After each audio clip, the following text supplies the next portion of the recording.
stream where Aiden jumped on, and then they called up the other content creators, like the independent investigator lady, Rebecca Lavoie. Woo. The worst part about Rebecca Lavoie is she's beautiful, talented, smart, calm, reserved, better than you, likable, talented. Did I mention professional? Not a gaslighter. She doesn't weaponize the court system. She's not a sensitive, triggered snowflake baby. And Rebecca does not fart nearly as much. She doesn't shit her pants. Allegedly. We know why you hate Rebecca Lavoie. the other girl that does the show with her, You don't remember? Mel. The worst part about that, for me, Is gay. is that I didn't know who Rebecca and Mel were. I didn't know anything about. Of course. You know you were. You know you were. She was very busy. She did not have enough time to hate on those women.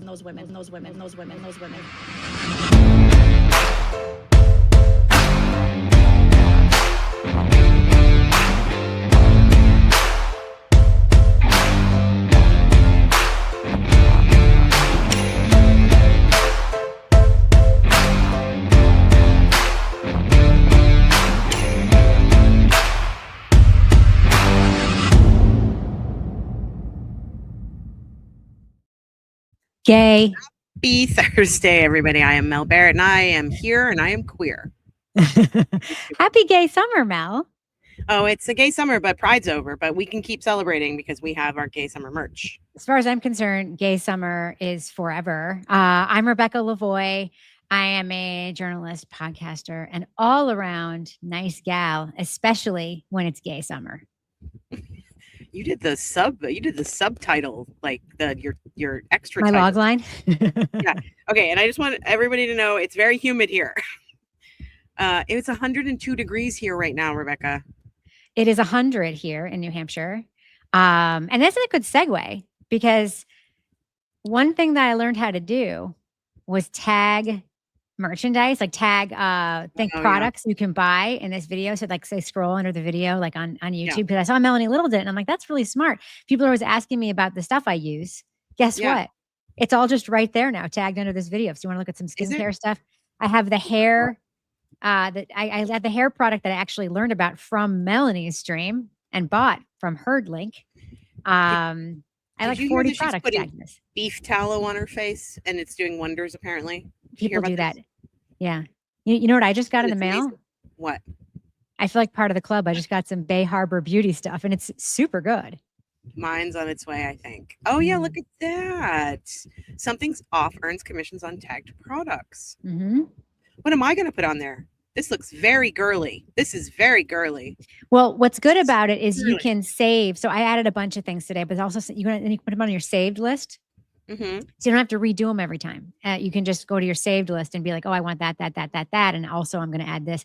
So if you add something, also hit the little save flag, and then you don't have to like find it again. So okay. I have my whole outfit from Quince on there today. We got to get Quince to sponsor us. I hear so many good things about Quince. All of my podcaster friends are sponsored by Quince, and I'm not. So Quince, we are here today. We are gathered here today to talk about more Karen Reed shenanigans. Not that Karen Reed is doing the shenanigans, but this court system in Massachusetts is a little wonky. You guys have all heard about the hearing. You've probably all seen the hearing, and now you're here for our take on the hearing. And we have lots of takes. So we're going to try to get through. We're definitely going to get through all the hearing stuff. We might be able at the end to talk a little bit about these Brian Tully emails Sean Good emails that came out, or texts, or whatever it might be. I feel like they're worse than Michael Proctor's, if that's possible. They're bad in a different way, I think. They're bad in it. They're really bad. But chat, I'm so happy you're here. Thanks for joining us on this steamy Thursday. Is everyone else in the country having heat wave as well? I played tennis for an hour and 45 minutes, and it was 102 degrees out. Bad. I had a training session this morning, and it was very hot. Yeah, and I am not letting, if you hear like a little wind in the background of Mel when she talks, it's literally her fan, and I am not letting her turn that shit off, so I don't want to hear any complaints about Mel's mic. Would you rather she die or have a perfect mic? A, die. B, have a perfect mic. Pick A. Pick be careful how you choose there, people. Mm-hmm. I hope that you can't hear it too much. Maybe let me point it away from the fan. It's not too bad out here in the pod today because I have the door to the house open, so there's some air coming out. But even inside the house with the air on like 68 right now, it's like steamy in there. Ugh, I'm not made for this kind of weather. I'm a New And why do you live where you live? Because that's where my love lives. Because I jumped in a U-Haul and I came down here. That's what the gays do, from what I understand from you. The Ladala Beans just jump in the U-Haul. Why doesn't U-Haul ever sponsor any gay shit? They should. Do you know how much money lesbians give U-Haul? It's an excellent question. And as we've talked about on the show before, like Subaru was super smart about cashing in on the lesbians, right? Wicked smart. Oh, yeah. I have to get something out to show people. Okay. In the meantime, Sarah, thank you so much for the tip. We appreciate you. One of the things that I'm not seeing, this is a little tech side note here, Rebecca. Oh no, it's back again. There's a bunch of starred things if that's what you're looking for. I only see one. I see 27. Oh, because I deleted mine probably. Okay. Would you like me to go through to thank some people? I could do that. I think that would be great. I think that I just was going to put this one up because I just saw it. But Lindsay, thanks for the $5. Lindsay said merch. Chloe and Obama design saying I hit him, appropriate or no? No, I like the Haas one because it makes sense. Right? She's saying she likes the Haas one because it makes sense. Yours doesn't make sense. So yeah, yours doesn't make sense. No, that makes no sense. I think it actually does. I think it's quite funny. Why is it saying media import? What the hell? Everything just popped up on my computer. Everything's being crazy. No, I think it does make sense because she's trying to make the joke that Chloe's the one who did it and Chloe actually hit him. I understand that, but the Obama logo, the reason Haas works is because it actually said hope under there. And so it looks kind of like, that's why it was a visual joke, not just a joke, you know? You're way above all of our heads. Okay. So I have some things to say here. I'm thanking some people, to some supas. Some things to say. I thought we read this one before. Which one of you is the man in the relationship? I forgot. It's me, obviously. I have short hair. Come on. Hello. Also, I have a giant dildo. So she's the problem. It's me. Mel Little. We've already done some of these. Some of these are what's his face. Yeah. Okay, so let's go back. If we already did this before, and maybe I'm getting some from the other day. I think you are. I think that's the prob. I think I only see 2. No, I see 3. Okay. That was from the other day. Let's just pretend yours are the only new ones. 1:29 p.m. Sarah became a new member. Damn it, Dawn became a new member. Let me put them up on the screen. Sarah, thanks for becoming a new member. We have lots of new member stuff coming out. I'm super excited. Damn it, Dawn, thanks for becoming a new member. Strains Credulity, member for 5 months. You're like an OG at this point. Yeah, we've only been around for 8 months, so. LOL, those women love y'all so much. Oh, and Strains Credulity also gifted a membership. So I hope you'll let us know if you got that. If you did get it, don't forget to renew. Yeah, how about that game yesterday? That was amazing. Even with a red card. Did you hear about it, Rebecca? I heard about it, but I don't pretend to like soccer just because the World Cup is going on. I know that you actually like it. I know that you actually like it. I work in public radio where everybody. I don't like the men's team. Yeah, everybody pretends in public radio like they watch soccer all the time when the World Cup is on. We have it on in our office or whatever. I'm like, shut the fuck up. You're not thinking about soccer when it's not the World Cup. I was a soccer player. I was Olympic development and gay. In 1994, I was there. That was the last time the World Cup was here. And I was training in Dallas and I was on a reserve team to play for the following World Cup for the women. And our women's team has always been amazing because there's history to it. The women's team was always amazing because we were one of the first countries that allowed women to play soccer. So we were always the best. The men were the last men's team to ever play soccer. So they've always been the worst. They're an embarrassment. Not this team. I'm really, really I was shocked. I was shocked when I saw the goal scoring because I keep trying to explain this to people who don't watch soccer because I watch a lot of English Premier League. I watch Barcelona. I watch all of the major men's leagues. And you've always been able to tell the difference between the US men and every single other man's team in the world. That's how stark it is. One team, you can pick them out of 100 and you know that they're not even going to come close to what these other people are doing. This team is something very different. They scored a goal really quickly last night, and then one of our players got the most bogus red card I've ever seen. And if you don't know, a red card kicks you out of the game. Thank you. So then our team was down to 10 men. Now in soccer, if you're down to 10 people, you usually are gonna lose because it's have easier fewer to people. Score. Right. But I mean, it's not always like that in every other sport. In soccer, you can really tell when you're down a man. They were down a man, they scored another goal, and It's like won. hockey. I think hockey is like that too. They pull a man. Yeah, very similar. Yeah. Yeah. So I don't know. I'm rooting for this team. They're playing Belgium next. That's going to be a really tough match. They have two very huge, like, superstars on the men's soccer world stage on the Belgian team. But I think they could win, which is crazy of me. I want everyone to go look this up. And I'm not going to have the exact facts right, but I'm going to give you the gist of it. In 1994, during the World Cup, while it was taking place here, the United States was playing against Colombia. Colombia scored an own goal on themselves, and they lost to the United States. The guy who scored the own goal went back to his country, and rumor has it he was murdered. He was, like, executed because it was such an embarrassment to lose to the United States. And also because he scored an own goal. Like, that's how serious people were like, this is an embarrassment. I'm not saying any of that is right, but I'm just like, holy shit, we have come a long way. So Congratulations, men. I used to laugh at you like everybody else, and now I think you're much better. I have a story about Belgian people, but I'm not going to say it here because it'll make me sound xenophobic, and I am not. So we heard from Brianna Kissoon, who's been a member for 2 months. Sorry for being your least exciting call-in. You were not the least exciting. You were the most complimentary call-in. Love you, ladies, and cannot get enough. We'll try to give you more. Living Free 603. Yay, 603. $4.99. Thanks so much for the super chat. Look at this. Robert B. 401R gifted 10 memberships. Thank you, Robert B. Thank you. So generous of you. I hope you get one of those if you want to be a member. We'll tell you what you're going to be getting as a member in a minute. I failed my I bid him. Both work, but I like that. I still don't think that fits with the Obama thing. Also, he did die. So that actually is kind of making fun of a dead man's body. And I think that wouldn't fly well.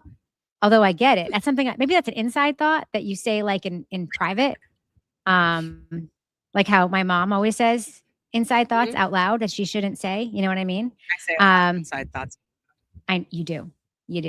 $4.99. Thank you, Sarah Spills, for that. I have enjoyed that everyone is trying to take home some ranch dressing. The TSA Instagram has had some hilarious posts about it. The TSA Instagram is lit. I've always followed the TSA Instagram. It is an incredible Instagram. I love it when they're like, have a jar of peanut butter and they open it and there's like a giant knife inside. It's amazing. Ranch dressing, though. Exactly. Lulu Baru, you've been a member for 5 months. We can't thank you enough for that. Okay, now is there a way to expeditiously clear everything we've read out of the starred thing? No, you have to do it one by one. That's why I try to do it as I go along. I see. All right. Okay. Wait, hold on. I am definitely a woman, a lesbian, who can look at a gorgeous man and be like, damn, he's fine. Like Cristiano Ronaldo. Up until like maybe a few years ago, he was probably one of the most beautiful specimens to ever live. Holland is a Neanderthal. I'm sorry. I completely disagree with you, Jen Toxic. He looks like a huge, like, Norwegian, like, Viking. He looks like a Viking, but his face looks like a Neanderthal. That's my opinion. So quick question for you, tech question. If I hit the little star in the corner, that's what clears them when they turn dark blue? What? If I click on the little star in the corner and they turn dark blue, that means they're cleared? Well, look at the top where it says starred and it says how many are starred. I see 12 now. Okay, so take one off and see what it does. Hold on. 11. Oh, I see now. I got it. I got it. Let's see. You see, we're learning as we go. You're watching us learn. We're really promoting a community of learning here. This is really great. Okay, I will say, Naughty Dog, I'm one of those people that agrees. I agree with you. We should be calling it football. It was football before our football came along. We should be calling it football but for everybody else in the chat, it's soccer, unfortunately. And it's American football. It's not. Well, it's American football. The No, American football is league, NFL football. Yeah. which we stole from rugby. So, yes. So everything is appropriated. Literally everything. Name a thing, and there's an appropriation story behind it. I guarantee it. What does this mean, Witterbird? Never heard cover for but Manchester United. I don't know what that means. Man U's my team. I'm sure most of you know that already.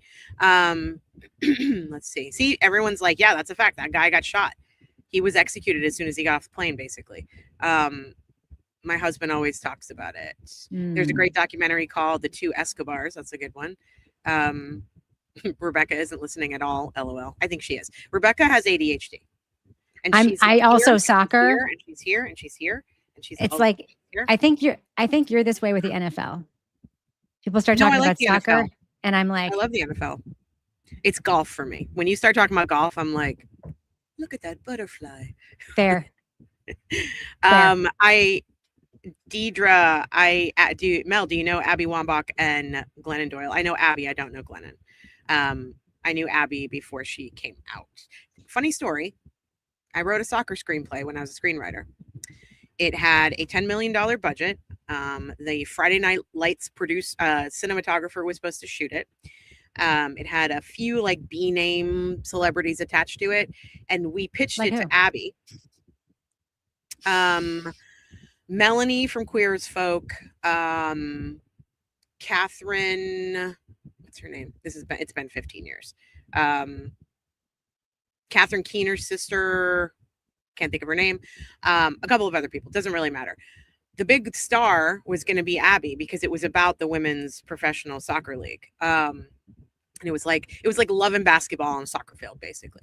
And so I knew Abby was gay, but Abby hadn't come out yet. And so I pitched to her and I was like, we'd really love for you to come and at least just make like an appearance in the film, blah, blah, blah. It was a lesbian film. And like I said, $10 million budget. It was great. We were on our way to go. We lost our funding because of a giant flood that happened and all of our investors backed out. But Abby would not even like talk to us. She wanted nothing to do with the project because she was so worried about telling the world that she was gay. And I'm really still to this day very sad about that. Not because of my movie, but because a woman who had that much power and that much celebrity and was so confident on a soccer field was too scared to come out, and she thought she would lose her career. And it makes me so sad. And then like 5-10 years later, she's in the World Cup and she's like kissing her, her partner in the stands after she scores a goal. And I'm just like, if you could have just done it like 10 years earlier, anyway. All right. Let's see, what else do we have going on here? Anybody else in the chat? Can I show off some of our new merch? Oh, yeah. So we have some new merch. And by the way, I am working on something that I'm so excited about merch-wise that I just want it to come out looking okay. So I actually made 2 things with this logo idea on them. And I bought them for myself so that I can see what they look like in person before I put it in the merch store, because it's such a deep cut and I'm so excited about it. And I really think you guys are going to like it, but I just want to make sure it's not stupid. So we'll be on the lookout for that. In the meantime, we have our brand new line, Auntie Deb's favorite niece.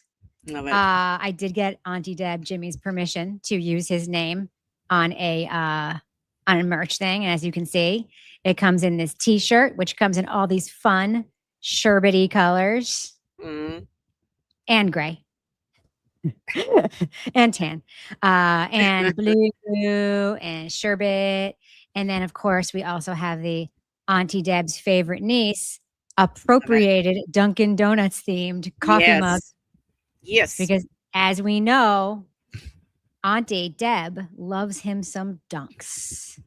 So that's one of our new merches. And then, of course, we have our very popular Those Women line from the end of that video that you saw that Mel made out of Jolene's commentary about us. Today, I designed this beautiful embroidered hat, not printed, embroidered. Very nice. It's a high quality hat.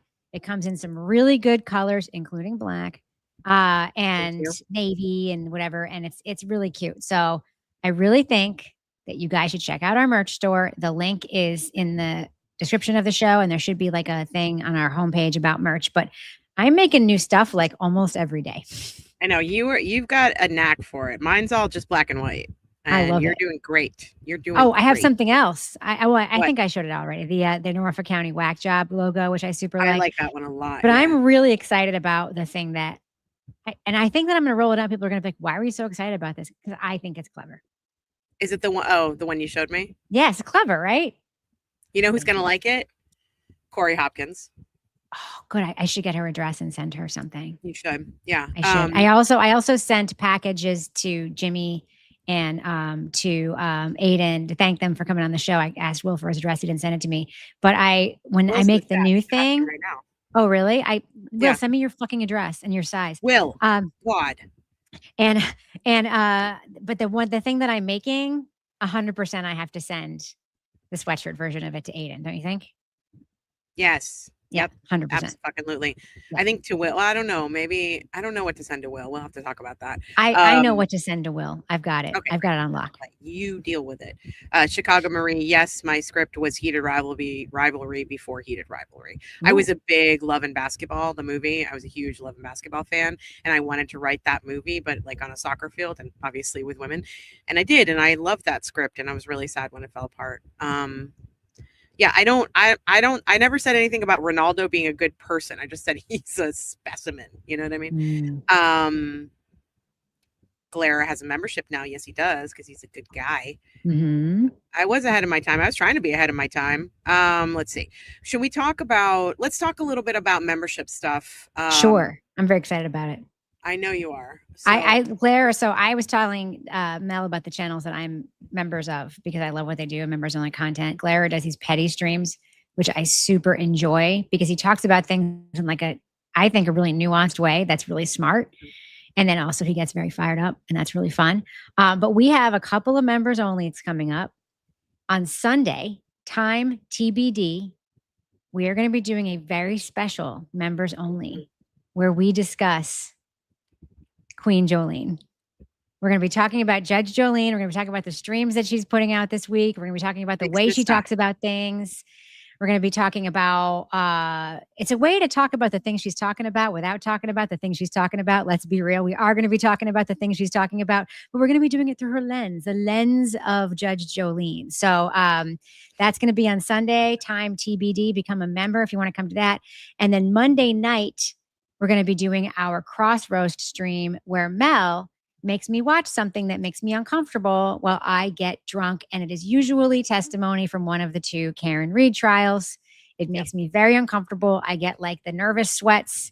And in order to combat those, I drink something out of a giant parrot cup. So come become a member. We make really good stuff for our members only. And we're talking about how we're going to be really like juicing up the members program going forward. We're really excited about it because we have more than 1,000 members and we really want to do something to thank you guys. We just can't, we so appreciate you. And we realize that you guys are like the core fandom. So we want to reward you for that. So yeah, that's what we're going to be doing in the next couple of days. I'm excited about it too. I really like our members only content because I mean, obviously with this, like these streams, we're talking about kind of hard shit, which is why we try to laugh as much as we do. Because we're really, at the end of the day, we're talking about murder all the time. We're talking about like, you know, people getting essayed and mutilated and court cases where people are, you know, being possibly put in jail for their entire lives. And it's like heavy shit that we talk about. And so we, you know, obviously intersperse that with humor, but with the members only lives, like we can just like laugh and talk and be funny and be like who we are. And so I love our members only. Shauna said your last two members only streams have been fire. She said it's the champagne room of the podcast is what it is. And for those who don't know what a champagne room is, that's a thing in a strip club. So this is our strip club, you're saying? Are you saying you're going to members only is where all the private dances happen on this podcast. Are you saying you're going to strip on Monday night? Is that what you're saying, Rebecca? No. But I will pretend to be someone's girlfriend if they want me to be. Who? Just kidding. This is not the girlfriend like experience podcast. This is something's off. Not somebody's bra came off. Not that. Thanks for the tip, Jody. How long till we learn the leaked X post was planted by Proctor? How long? Yeah, we have lots to talk about with that. And we're about to get into it, but before we do, Amanda, thanks for becoming a member.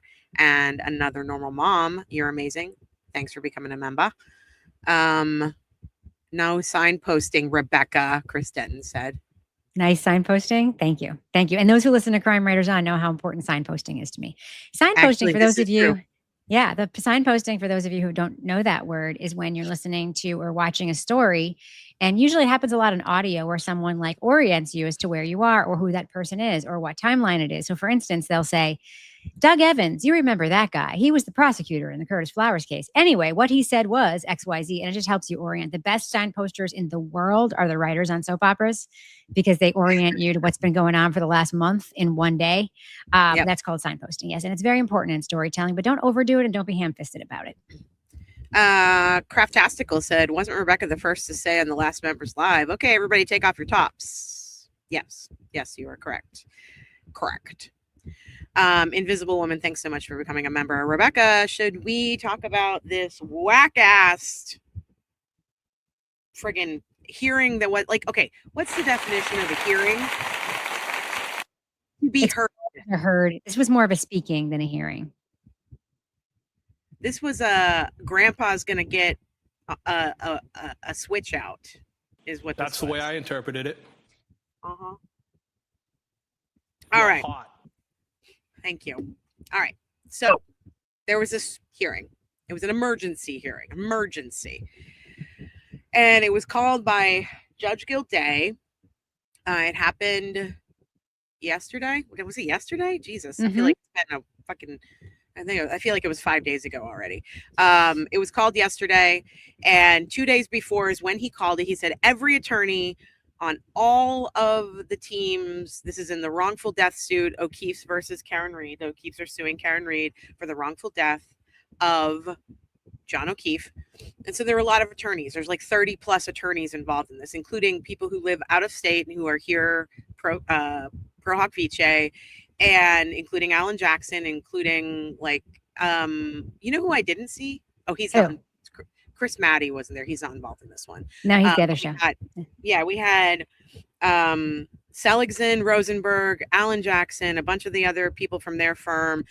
Eliza Little and Wolk were in California still. They got permission to be there. Yeah.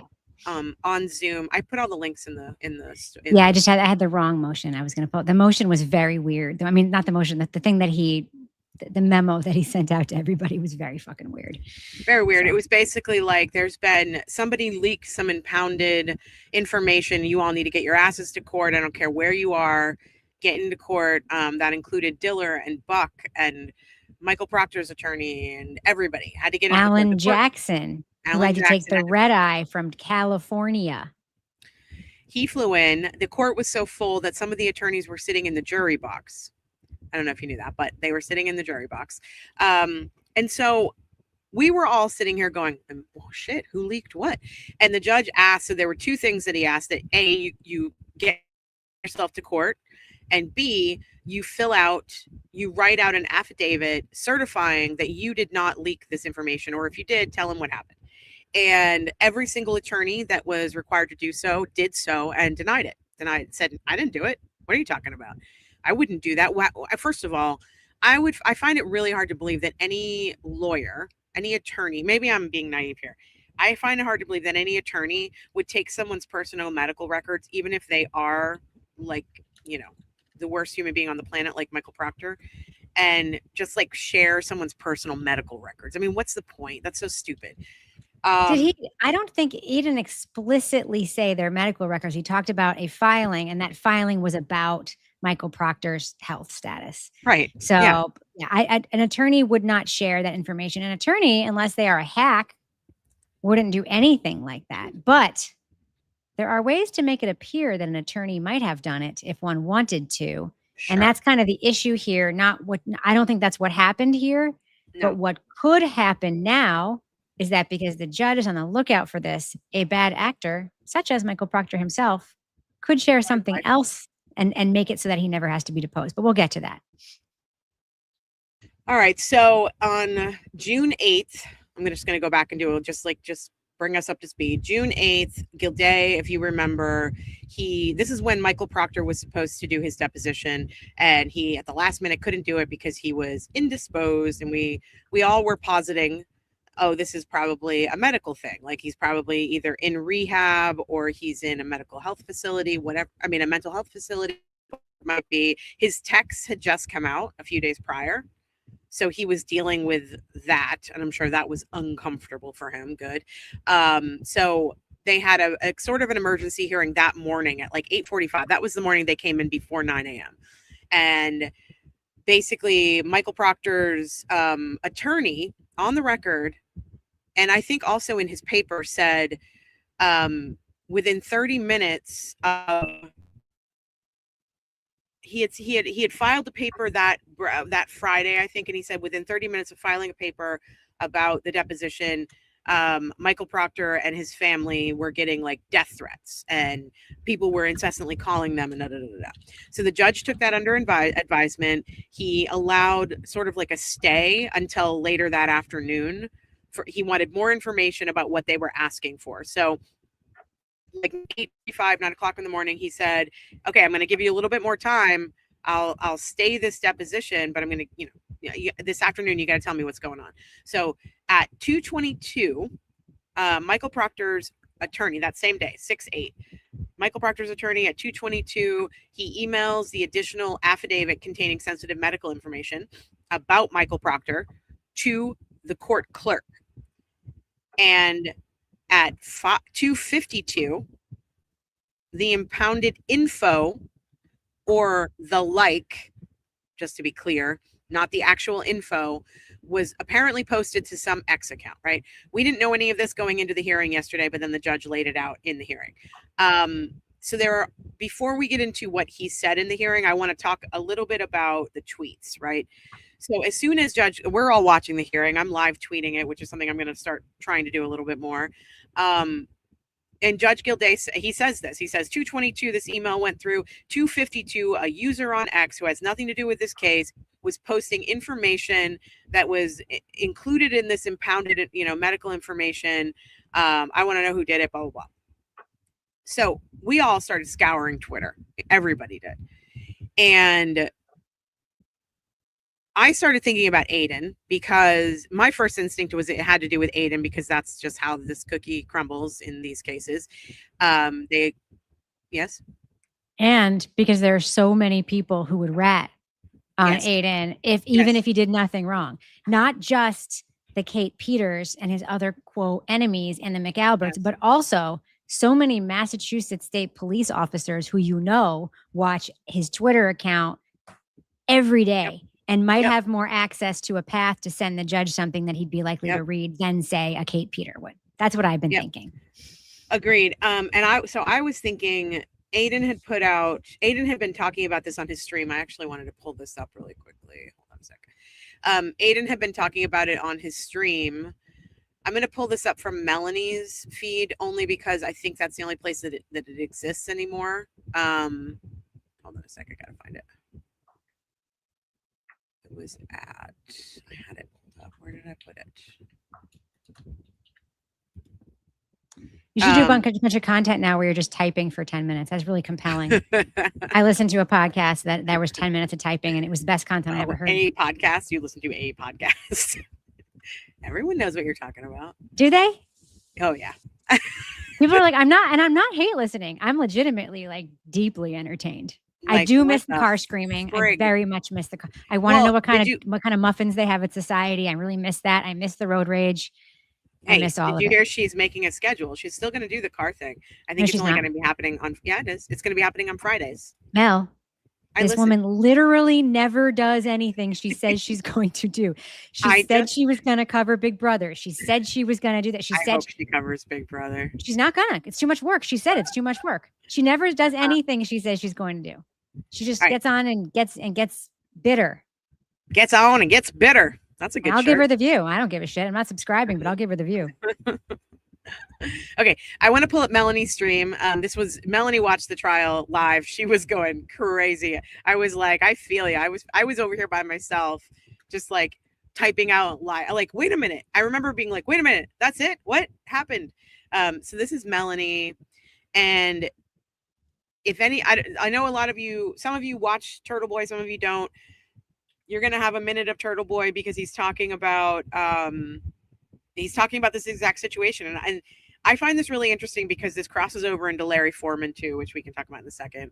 I'm sure you guys know what I'm talking about, but let's just watch. I just shared this link to the stream in the chat. The link to the stream. Yeah, To I want people stream? to. Yeah, I'm just trying to be polite. Yeah, Perfect. give her the Love credit. it. Okay. Hang on one second. Oh, she does what we do. Hang on one second. Everyone does that. Find it. Gotta find it. Here it Hang on is. one second. I'm gonna drink my wine. And she's like, where did I put it? Oh, it's here somewhere. I know it's here somewhere. Card time. Okay. Okay. This is the June 6th show. So 2 days before this happened, this is what Aiden said on his stream. Say that again because you're all distorted. And he talks about an 2 days before this hearing. I'm sorry, 2 days before the tweet went out, Aiden was talking about this on his stream. So on June 6th, this is what Aiden was talking about. email that he received from a source. Okay. Email from Listen. a source. So actually, take your time. I saw an N-word was involved, he says. Let's go ahead. Just Okay. So this was Saturday, remember? right now. You know that they dropped this right now just to get to him. And so actually I got a hot take here. This is a tip I have. So he's trying to get out of it, and Judge Gilday basically responded to it. They dropped this on like Friday, last minute, and so they think Judge Gilday won't have a time to respond. But this is a tip that we got in the inbox, and again, this is like one of those disclaimers. I don't know if this is true or not. Disclaimer, right? So Fun Time says Turtle Boy posted the exact time and date he's talking about. It was about the rehab stand. Okay, but this, I'm telling you, this is 2 days before he's talking about this tip that he got, before Proctor's attorneys filed anything impounded about his medical condition. Okay. So I'm just reporting this as a tip. That's not necessarily 1,000% confirmed at all. It's 0% confirmed, but I'm just going to read it. Because when when a tip has like slightly more juice than like a completely made up shit, this one seems to have slightly more juice. All right. I got credible info from my coworker. He spoke to Proctor's wife, and he is in a psychiatric hospital in Florida for treatment. He was at McLean's in Belmont, but left for Florida, and now he's being treated down there. Okay. I know from past comments. I mean, people who are friends with, it came from the inner circle, maybe. It's crazy. He gets a lot of tips from a lot of people. A lot of people like to come to him rather than go to the police because they know they can't trust the police anymore. It's workplace gossip from a turtle rider is what it in could the area. be. Yeah. From my coworker, but Belmont Hospital in Florida. Credible info from my coworker. He spoke to Proctor's wife, and he is in a psychiatric hospital in Florida for treatment. He was at McLean's in Belmont. So if Aiden did post this at 2:52, and some of you were saying that he did on the 8th, this is based on his knowledge from the source. There's nothing different in there. Okay, we don't have to watch any more of this. The reason why I wanted to bring it up is because that happened, and I think on the same day, might have been a different day, but this happened. Here's another one. Wait for it. Mel's looking for it, everyone. No, I got Hold it. on, make some typing noises. I already pulled it up. Okay, so I just want to make some loud typing noises for this, for the phone. On Larry Foreman. So who is that? Who's Larry Foreman? Larry Foreman is the attorney that's been going on with, he's a crash, like an accident attorney. He's a law tuber, like a law tuber type? He's a law tuber. He's been going on with Sam. Instead of what's his face, that dork? I think so. Yeah. Okay. So he got this one on July 1st. So I don't know if this is I think this is the date that he got it. Doesn't make sense to me. Maybe he sent it to himself. I'm not sure, but he got this before Larry Foreman also got this message before the 8th of June is what he's saying. So listen to this. Estranged wife leaked his typo mental health information well before the information was given to the court. She, Proctor's estranged wife, shared it with her friends that shared it with their husbands. And one of the husbands is my coworker that shared it with me. So the word spread. That information eventually got to Turtle Boy well before the court ever heard of Proctor's motion to delay any deposition. So okay. So I just want to be clear. We YouTubers, we get tips in email. Like we got one today that was from this guy. It's so funny to me. We'll get a tip in our email and it will be the CCs on it will be like you, me, Sam, Beningo, and the FBI. It's really funny to me. But we get tips all the time. So it looks to me like Larry Foreman and Turtle Boy both got the same tip. I don't know if it was from the same person. They should probably figure that out. And that tip contained information that Turtle Boy then tweeted, and which he's a journalist. He's allowed to do it. That was the tip he got. This is workplace gossip. And a turtle rider was part of the little water cooler circle and then wrote to Turtle Boy, right? Or his wife wrote to Turtle Boy. Mm-hmm. And then either the same person or somebody else's wife wrote to Larry. So this is obviously a place where dudes work together and gossip about shit. So right. So here's the tweet that everyone is talking about. This is what Aiden put out. I'm not gonna push play on this because it's just a scroll. This has been deleted. Michael Proctor decided to have a mental health crisis after the whole world found out how racist he is. Sources tell us he checked himself into a mental health facility in Florida to try to avoid today's deposition. They filed a motion at the last minute on Friday to delay the depo, but the judge wanted proof. They submitted an affidavit that was impounded because it likely said Proctor was in a mental hospital. Karen Reed's lawyer made the mistake of saying the scheduling of the deposition was strategic, which the judge took issue with based on her comments on the Today Show, meaning when Karen and Alan Jackson went on the Today Show as Alan Jackson was coming into Boston to have this hearing about Michael Proctor's deposition, and Michael Proctor's text messages had just dropped. They made one comment on the Today Show that said that Karen had always planned. This was always the plan. It was part of the strategy. Yeah. So they were pulling that apart. So the judge stayed the depo for 24 hours, and at 4:15, a hearing will be held. My guess is he's going to tell Proctor to jump on a plane and stop being such a pussy so Alan can depose him tomorrow. And he tweeted later that day something similar. So the reason I wanted to show you guys those two tweets, there was a previous tweet that Aiden had sent out. Yeah, this is the same one. So this was on June 8th at 10:52 a.m. Now, a lot of people are making the claim that UTC time would actually be 2:52 because it's 4 hours. And a lot of people are making the claim that there are folks who work with Kate Peter who are in that time zone, who do a lot of shit online.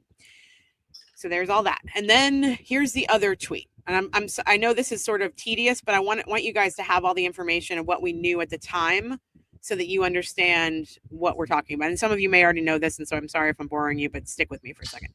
I have a thing to add. Yes. As a digital person who's worked on digital platforms since 2013, yes. UTC does not need to be sent to you or looked at by an English person. UTC is the standard time zone on many apps. So if you don't have a Twitter account, you might open it and see UTC. If you are logging into something for the first time, you might open it and see UTC. So UTC is everywhere. So I don't immediately jump to somebody from England did this to whatever, because that's the standard. That's the default. I think we were all trying to figure out where the confusion would have come from, because there were only two tweets that came from, one from Grant, one from Turtle Boy, and they both happened to be at 10:52 a.m. 2:52. 2:52. Yeah. So Grant puts out this one, and Grant's a journalist, and he also just graduated from law school. And he, just like a reformed weirdo. He, just like the rest of us, have access to the docket. This docket is public. These documents are on the docket. Like if I go right now, I can pull this document right now. If you have Grants access, if he has the subscription. I Right. mean, you there's a public docket and then there's like a pre-published Yes. docket that lawyers have access to. Yes. So Grant Smith Ellis says Michael Proctor has submitted 2 exhibits, an affidavit from his lawyer, and medical documents in quotes. In his last-ditch effort to delay being deposed by Karen Reed's legal team, including Alan Jackson. Judge Mark Gilday will be holding a hearing at 4:15 p.m. on this documentation. And here is the record. So Michael Proctor hereby moves to yada yada. For purposes of brevity, Mr. Proctor will not restate the history of this dispute and instead incorporates herein by reference Mr. Proctor's earlier filed motion to provisionally impound his affidavit and the affidavit of counsel. So basically, what was broken down here is that the party, quote, the party seeking impoundment bears the burden of demonstrating the existence of good cause. So they're trying to show proof that they need this stay basically to happen because he's having some mental health issues. And so nothing private, no medical history, nothing came out. That is a filed piece of paper in this case that was on the docket, which Grant Smith Ellis, as a journalist and someone who has a law degree in the Commonwealth of Massachusetts, had access to. It was public to him. So he. Yes. I have something to say about Aiden's thing too. Yes, please. I know that this is about what the judge understands or doesn't understand.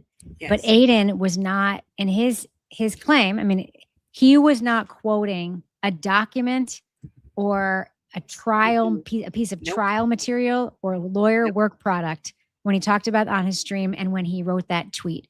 He has learned, and I don't know if he would still do it or not. He probably would, but like Karen Reed was pissed at him so many times during the trials because he would have information that she had sent him or that that they had sent to him as a source, or someone else had sent him something like from the court or something, and then he would talk about it or tweet about it before they were able to use it as strategy in trial. Like the next day, we talked about this the other day with the Karina Kolakithis thing. They ended up dropping the whole Jen McCabe talk to her thing because he spoiled it, and they knew that Jen would have been prepared for that layer to that part of cross-examination. So I find it hard to believe that if the Reed team sent him this, he would have shared it in that way. But he wasn't even saying, because he would say, like, someone sent me a document that says, like, he's not stupid. But he said here he got a juicy email and he read the juicy email, and that was not a court document. That was just an email. Just an email. So you have all of the information that we had when we were all looking while the hearing is happening. So basically, all the lawyers on this hearing yesterday, they all stand up. They have to do like grade school roll call. The clerk who is like filling in for somebody yesterday was like, Alan Jackson, and they're like, present, like that kind of thing. Except for Alan Jackson was the last person, I believe, to be called, maybe. When the judge came in and they were calling out the roll, there was some confusion, and those of us on the Free Karen Reed side, immediately our hackles went up. I mean, I remember watching it and being like, what did you just fucking say, Judge? Because when they called out Elizabeth Little, who was on Zoom with Wolk, the digital guy, the clerk said Elizabeth Little, and you could hear her say, present, Your Honor. And then the judge said, oh, a little free advertising for you, Mr. Jackson? And we were all like, oh. The Chiron. I knew what he meant when I first saw it. I honestly, that didn't blow me up because I knew he's like, oh yeah, they had their banner on the Zoom, which is, people don't usually have their law firm banner on their Zoom. So I knew he was making a joke or trying to make a joke. He was trying to make a joke. The clerk laughed, and it was like a very awkward laugh. Right. Alan Jackson, pregnant pause before he said, because he knew he was in trouble. He called them there because they were in trouble. So this guy has horrible comedic timing, horrible and awkward comedic timing for sure. This judge, I think this hearing was awful and like a miscarriage in many, many ways. I'm just saying that I think he was trying to do the thing that my boss does sometimes, or when he's about to tell the whole company something awful, he'll make like a dorky dad joke. Oh, Jesus. And I'm just like, ixnay on the oaks J right now, A. That You know, would have that's been one thing if he had Yeah. told a joke that affected everybody in the audience, but he Right, singled out exactly. Alan Jackson, and that is the problem. Not only Exactly. did he single out Alan Jackson, he acted like he was just here to make money off of this shit, which is what the entire hearing was about, because the judge sat down and he started lecturing everybody about the solemnity of the court. He was reading a Helena Rafferty page turner that somebody wrote for him or he wrote for himself. He was relitigating our Constitution and how the founders saw justice system and blah blah blah blah blah. And you know, the court needs to mean something, and subpoenas need to mean something, and yada yada. He went through this whole thing, and then he laid out the facts. We got this email at 2:22. By 30 minutes later, it was on Twitter. This can happen, right? So that was what his thing was. Now, he then was like, so there are going to be a couple of ways that we can fix this. You guys can get together and come up with a list of rules, basically. And if you don't follow the rules, you have to come up with like how you're going to be punished for them, right? All of this already exists in our court system. This doesn't need to happen. He said, Oh, while you're taking a sip, I just want to Yeah. say, hey, mansplainers, we have enough people in the chat now saying what UTC is. I was just trying to give a simplified explanation of it for the folk. But like we've had 18 people give a detailed explanation of it. And we appreciate you. Get We outta super here. appreciate you. But I feel like anytime I bring up something tech or digital, we get like 12 they're like, people who are listen, like, Becky, let me but tell you how it actually is. actually, Let me tell you. Well, actually, Becky. Well, actually, okay. So the judge, this is the bombshelly part of this. I think the judge. I wish you wouldn't cover for guilt. I'm not covering for him. I'm just saying I understood what he meant when he said that, and it was I didn't ill-timed. say that. I Chicago thought Marie this said whole hearing was a travesty. show. I thought it was a shit show and completely inappropriate. I'm not covering for Gilday on this one. I think No, that there's an outrage component that people are always looking for bad stuff, and I'm sometimes That's more me. measured about Yes. getting there than the rest of Yes. you are. And this Yes. one, completely deserved. But I'm not saying That's that means why- that other things he did were also evil. I'm just saying this one was fucking crazy. I think that's why you guys love us, right? Because I'm the one who's like emotional and I yell and I immediately jump to like the most cynical conclusion because that's my psychology. And Rebecca is way more balanced than I am and way more like wait it out and see what they're going to do and what they're going to say. But as soon as somebody acts like an asshat like Judge Gilday does, then you're like, oh, fuck this guy. And then maybe you'll give him another chance, but seriously, stop acting like an idiot. Okay. So there are two potential consequences if this happens again. First of all, I want to make a point. The judge didn't tell us what the tweet said, didn't tell us where the tweet came from, didn't tell us how he knew about the tweet 2 weeks later after it happened, and then all of a sudden he's calling an emergency hearing. I don't know if he told the lawyers separately. I hope he did, so that they could at least be like, well, can you tell us about it so we can go check and see if maybe it's somebody from our office that did it. None of us know about it, though. The judge was waxing poetic about, the courtroom is a solemn place. It shouldn't be a place of like punditry and revenue and whatever he was saying. I'm paraphrasing, but he was basically saying the courtroom is no longer a place that is a solemn hall of justice. It's now fodder for social media, which is bullshit. And he knows it. And that's bullshit. I agree. And so he suggested two potential consequences. This is crazy.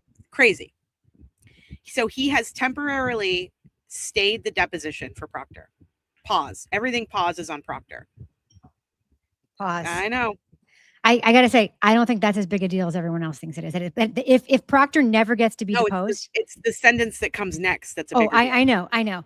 I think both of these consequences are really stupid, and the second one is super inappropriate, and he'd probably get reported to the CJC and for sanctions and so forth, and it would not be great. Right. But not lest anyone think differently. I'm just going to say for the record, not deposing Proctor would not be a sinker in this case, because there's plenty of documentation about Proctor in the public sphere. And unless they think Proctor's actually going to admit to planting taillight, the jury will know enough about Proctor, to completely impeach Proctor. So I'm not panicked about not being able, I think deposing Proctor would be fun, but I'm not panicked about that part. It's the other part that is egregious. What could be more egregious? He temporarily stayed the deposition of Proctor and threatened to make it permanent. Like, Proctor will never be deposed in this case. What? Which is fine. That's the part that's fine. It's the summary judgment part that was, to me, the egregious part. Okay, well, tell the audience what you think about that. Like, what happened. He say that if this happens again, like, I could just rule summary judgment for Karen Reed or just dismiss the case. And he meant that to be a warning to both sides, except dismissing the case is a very different consequence than summary judgment for the plaintiffs in the case. Dismissing the case means that the O'Keefes get nothing and that everyone else gets to go home. Summary judgment is 1,000 times worse because it means that Karen Reed will be seen as guilty in the eyes of the public. Everybody who already thinks she's guilty will point to a judgment in this case as proof that she's guilty. Just like, OJ, think about OJ. Everyone is so excited about his civil guilt verdict because it's like, see, a normal jury of people were able to find him guilty or whatever. Like the same thing would happen to the normal judge. I mean, it was really, the OJ case was a horrible prosecution and a horrible judge. Let's be real. But and the sequestration of the jury, which was absurd. But Furman. Yeah, the whole thing was absurd. But so that would be horrible. It would be disastrous for the Reed side and for the restaurants because the restaurants have a great case to make that they had nothing to fuck to do with this. Yep. And so it's a horror. So dismissing the case, bad for the O'Keefes. They don't have anything anyway, and they wouldn't get anything anyway. Karen Reed, summary judgment in the restaurants, disastrous. Absolutely disastrous. And disastrous for her other cases. Yes. And the thing that bothers me about this is that he is going to such extremes. He is threatening such extremes. And he doesn't even know where this came from and what was actually tweeted. Because he's been told something that he's taking. That's my point. It's very Bev Canoni. Yeah. For have Hank say something. Him? Yes. Who gave this information to him? That's what I believe. People tend to think it was a non-party, like through the McAlberts or whatever. They're non-parties in this case. If that happened, I believe they would have given it to somebody who would have had access to the judge, somebody like in the district attorney's office, somebody in the police department. Like he took something, the seriousness with which he took this, because he's getting a ton of inbound correspondence from the public on this, like lunatics, free Karen Reed lunatics and anti Karen Reed lunatics are emailing this judge every single day. He's not opening these emails and taking them seriously, period. Yep. So he was either handed this by a lawyer or by someone in the DA's office, by a clerk or by a cop. Yep. Like that's what I think. Elizabeth Proctor. I mean, it's obvious that their life is in shambles. Their house just went on the market. Like they're done. Want to see the house? I can pull that up. We can look at it later. All right, you pull up the house. It's so juicy. So the dismissal of the lawsuit is what we're talking about. So he basically was offering to make the confidentiality agreement a formal court order, meaning any future leak could result in a contempt finding, default, or outright dismissal of the lawsuit. So he'd be punishing the O'Keefes or he'd be punishing Karen. Nobody would have any justice here. And just basically like him sitting there for 10 minutes waxing poetic, saying basically we shouldn't be trying this on social media. I mean, he was creating social media in the moment as he was doing this. And I think he knew that. And that freaked me out. He also needs to understand that social media is media. Journalists report the news on social media, on Twitter, on Facebook, because it is media. Journalists tweet the docket. I tweet the docket. Correct. Like I've been putting out reports filings on our Twitter. And then without warning, after he was done, talking about our founders, he literally was like, okay, great. Enjoy the celebration, the 250th celebration of our country. Happy 4th of July. And he walked the fuck off the bench. And then on the hot mic, because the bench was just empty, so we could just hear the mic. And you hear Alan Jackson and Seligson being like, wait a minute. Are we not allowed to be heard? And the clerk literally goes, I don't know, dude. I'm subbing in for somebody. And they're like, can you go ask if we can be heard? And he's like, absolutely, I can do that. And so he literally goes back and he says to the judge, the lawyers would like to be heard. And the judge says no. Alan Jackson flew his ass in and to sit there and be chastised, to sit there and be slapped on the wrist, to sit there and just be like, have a soliloquy, like yelled at him. Right. And the issue here is that he set up such high stakes for this. Proctor never being deposed, which would hugely benefit Proctor, right? Because his deposition is going to be used in other proceedings, right? And so he's impeachable all over again. But Proctor could conceivably just get somebody or because this judge is so stupid, create a fake account to tweet out one of his confidential medical records or confidential filings or whatever, and then get one of his cop buddies to send it to the Norfolk County DA, who would share it with this judge. Like, it would be so easy to tank this whole case on purpose. Just Shorty agrees with you, I think they said. So basically, if he hears anything that sounds like a leak, he'll dismiss or default the case. No investigation, no nothing, which means an appeal.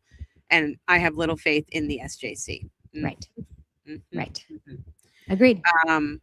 Yeah. So let's take a little breaker here and let me pull up some of these. Martha, hello. Thanks for becoming a new member. We appreciate you. Liz, thanks for the $5. I think you already put this one up. This was just another again.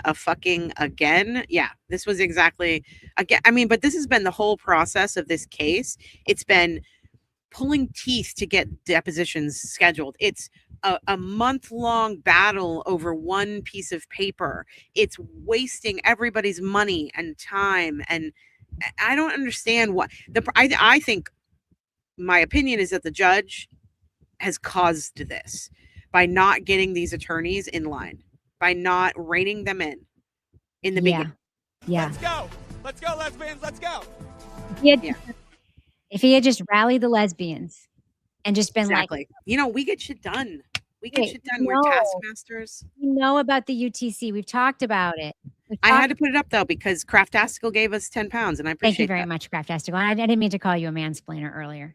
I'm just saying, I've had a digital job for a really long time, and I work in podcasting, which is a very male-dominated industry, and the audio side of it, and like all this stuff. And I'm just like, and not social media, digital. Like, I worked as a digital journalist and also ran a digital newsroom. And I know a lot about things like analytics and how things work and the back end of websites and all this stuff. And every time I bring it up, I always try to say it in a way that people will be engaged by, that they won't think is too complicated to understand, or that'll just be like in plain talk, like I would say at a cocktail party. And then like 8,000 people are like, but actually, Rebecca, if you really want to get into it, it's actually, I'm like, well, I know, I fucking know. Rebecca. I know. But these people don't care. Anyone who starts off a sentence with "well, actually," it's almost like somebody says, "I love you," but when somebody starts a sentence off with "well, actually," I lose whatever they say after the "actually," just the same way that I lose whatever they say after the "but" is what they really mean. Mine is with all due respect. With all due respect, I'm going to be so disrespectful right now. The other Emily, thanks for $5, said, question, if this was such a big deal, why did nobody say anything about it and or know anything about it for almost a month?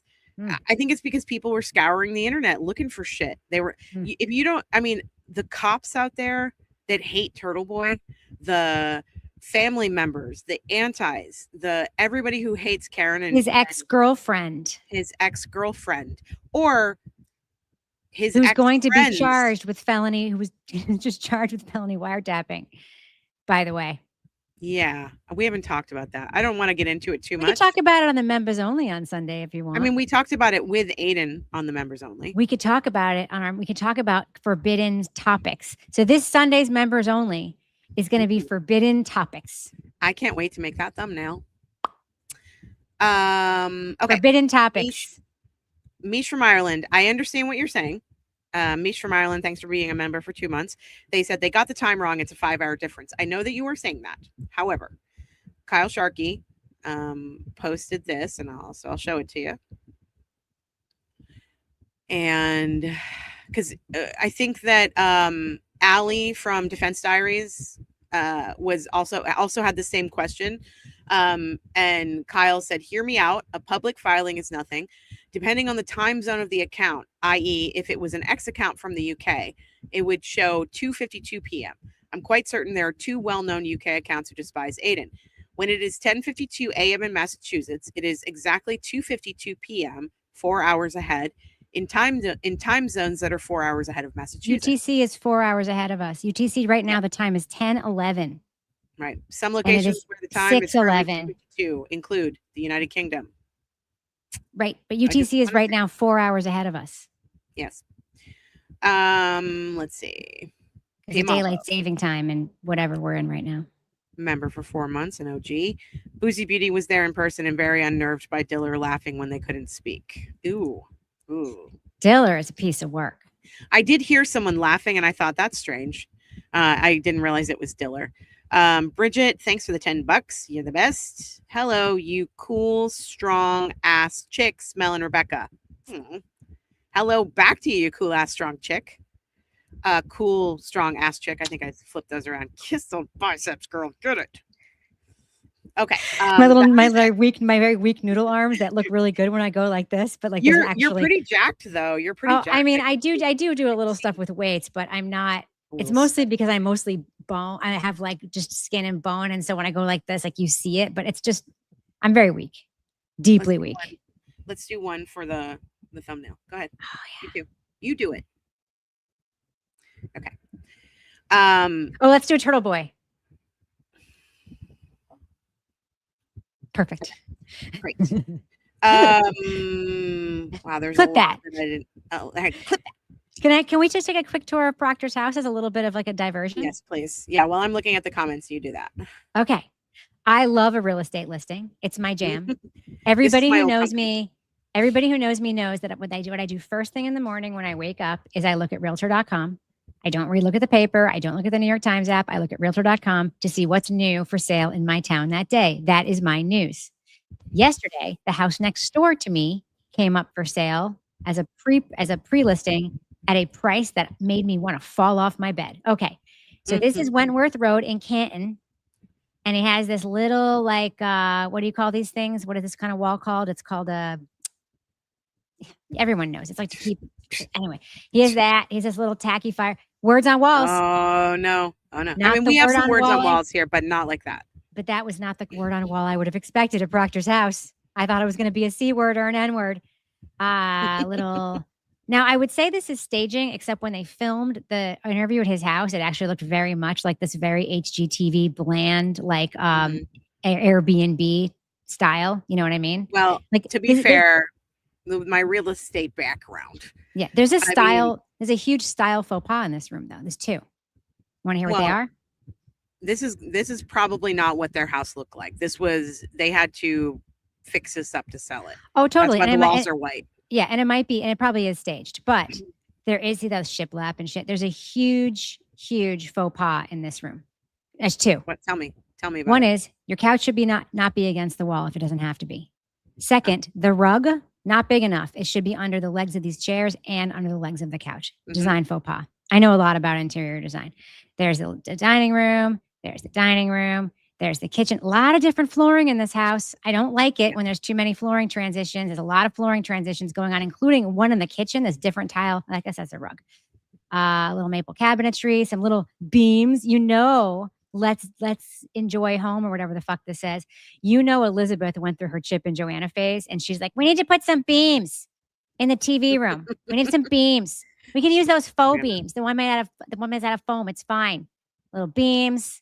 Little like another flooring transition, some like LVP fake tile or actual tile, yet another floor. Oh, that's tile. And they're having some more tongue and groove on the ceiling here. So many 2000 and tongue groove on the ceiling. There are so many 2012 design choices in this house, though. There really, really are. Oh, they've got mini splits. Those add a lot of value. They're very expensive. They add a tremendous amount of value, even though they're a little bit ugly. They aren't nearly as ugly as other things could be. See, this isn't stage furniture. This is their actual furniture because nobody would put this giant dresser here if they were staging. That could use an upgrade, the original cabinetry. This makes me incredibly sad. The children's rooms. It just reminds me that this man is raising children. And in this case, it looks like he's raising boys. And can you fucking imagine if you're a boy and Michael Proctor is your dad, what kind of man you could turn out to be, right? Like that's just, it makes me sad. It makes me really, really sad. Then we have the room. We know it's the playroom. Why, Mel? How do we know that? Because what does it say on the wall? Play. Exactly. With a police. Did you see? Go back. Did you see the police car Yeah. on the wall? I bet they used to have a sign that says eat in the dining room. Which people have, which I think is real stupid. They have a picture of a dog in their bathroom. Very interesting. There's some more kind of not great landscaping. These little like stone things do not look very cohesive with the style of the house. That's just my opinion. But at least they don't have the bright red mulch, which is a pet peeve of mine. There's a pretty well tended lawn, nice big backyard, little fence, little floor plan. Anyway, we just got ourselves a tour of Michael Proctor's house. You are welcome. So the house is on the market for $800,000. Yikes. Okay. Oh, cute joke. What? Oh yeah, it's a good one, right? Kevin, want to hear a good joke? Okay. Kevin go says ahead. no. No, he doesn't want to hear. Fine, K-Dog. How does a mansplainer get his water? From a well, actually. Very good. Well, actually. Okay, so I got a couple of starred comments here. AJ got out of there quickly. Righteous Babes. Look at this Ani DeFranco reference. I love an Ani DeFranco I can't see it. reference. Oh, there we go. Mel, turn the page. What? Angry page turn. Yeah. All right. So, we got another one here. Mish from North Ireland, thanks for the £5, said, Kate is going after Ali Mada on X. Eek. Ali doesn't know who she is. Makes me laugh. Yeah, it does. Yeah. I mean, she probably actually doesn't. You know, that's what I'm saying. I don't think she does. Ali doesn't get into the Twitter game shit as much as Bob does. One I've thing noticed that. Yeah, sorry. Wait, I'm gonna go right now. It's fine. I noticed that Ali and Bob, you're Bob, I'm Ali. Yeah. Mm-hmm. Yeah. Except the one thing that like Ali has a day job though, and so she's very often like real fired up because she actually hasn't read all the information yet. So she hears the first 2 sentences and she's like, "What the fuck?" I know. And Bob's like, "Hold on, that's me. Let me read the rest because you just came back from court." I really identify with that reaction to everything. That's me. I love them, and you know they do because she also has a day job and I do too. Like people, I just want to promise you guys, there are so many like performative people out there like Kate Peter, like Jess Machado, like people who are like a certain kind of way on the internet who pretend not to know who people are, like as a flex, like as if they're so boring and unimportant. I don't know who they are. Some of us, like Ali and me, actually, like I didn't know who that Larry dude was. And like 800 of you were like, how could you not know? He's the DUI guy. I'm like, I have no idea what that means. Did you say no Larry idea what David? That means. Larry, I said Larry, what's his face? I didn't know, but now I know. Now I will look him up. Okay. Thanks to you guys. Yep. I have a couple of pieces of like not innuendo. I have a couple pieces of gossip that I want to talk about that surrounds this, but let me do a few comments first. If that's all right with you. Mm-hmm. All right, we got that one. Okay. Reminds me of Judge Ito playing to the cameras. I agree. That's how I felt. That's what I was feeling. I remember watching OJ. For those of you who don't know, Judge Ito was the judge who sat on the OJ trial. And he was kind of a young judge, and this was a big case for him, and he did not handle it well. And everything he did was for the cameras, it felt like. And including accepting gifts from people or from around America and displaying them on his wife was a cop. I know. Who worked on this case. He had his wife, the judge's wife. What are these things called? Hourglasses. He had an hourglass on his podium. Yeah. And he had like won a couple of hourglasses. And at some point he mentioned he collected them. And the next thing you knew, the hourglass collection was growing and growing and growing and growing because people from all over the country were sending them to him. And he was displaying them in the courtroom. Yep. Wild. But I couldn't help thinking, I was like, the irony, like this guy doesn't realize like how much of a hypocrite he's being. He was doing everything he was doing for the cameras. And he was blaming the rest of us for reporting on what was happening in a courtroom. We are supposed to be able to talk about what's happening in a courtroom. That is our right. Mm-hmm. I actually was watching, I occasionally look in on EDB, like I really like Emily, but sometimes, and this is probably, people probably hate this about me too, but people probably think I'm yelling a lot or like getting really, and I feel like Emily does that a lot, and sometimes that's too much for me to watch, so I get it. But she had this really great riff about that the courtroom and law and court cases have always been media fodder, including we used to do public hangings. Yep. We used to lynch people. We used to gather as a town and watch someone be unalived. Like, this is what we do. We talk about these things because we need to understand what's happening we need to understand that justice is happening. And we also need to understand how the justice is happening, if the justice is happening. Because if we don't pay attention, then we're not going to know when we're being taken advantage of, or what we need to do to fight a court case if it ever happens to us, or if the right people have been elected and put on the bench. Because this guy's elected. Is that what people think of you? They think you yell like that? Probably, I guess, yeah. Okay.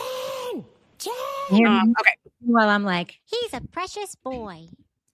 Sometimes you're also like Jen. mm-hmm. Mouse Baronza said Gilday knows that the House defendants are dicking around with discovery and depositions. He's seen it before many times, but he's still blaming Karen Reed's team. Why? Why do you think, Rebecca? Because these judges have an issue with how many lawyers she has, how well resourced she has, and the fact that Alan Jackson is a fancy lawyer from California. And he's holding it against like Rosenberg and stuff, which is wild to me because Rosenberg seems so normal. And what's his face? The South African guy, Damon Seligson, also is he's like so understated. Yeah. So I wonder about the wisdom of having Alan Jackson show up in court ever. Like he had to. But I know that. But he seems to be a real thorn in judges' sides. So yeah.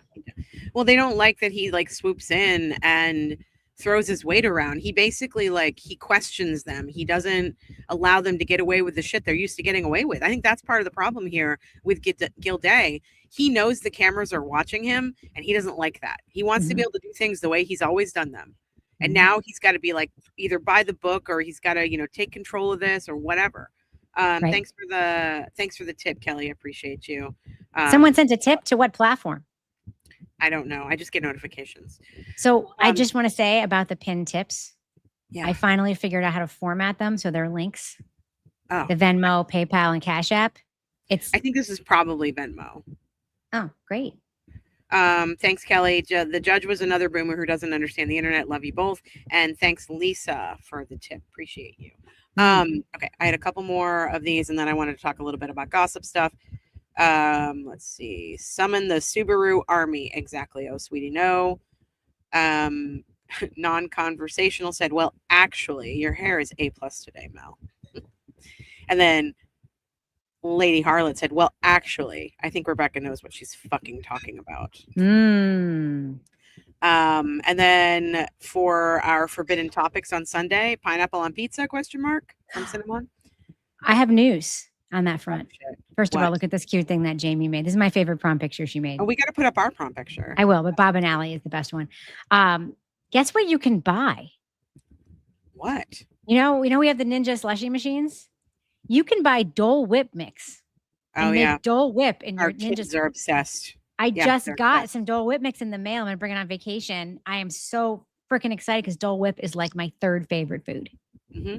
We went to the beach, whatever it was, a week and a half ago, and all of the ice cream shops are selling Dole Whip now. That's as they should. That's like an 80s thing. Just Shorty said, got to talk about Tully's. Okay.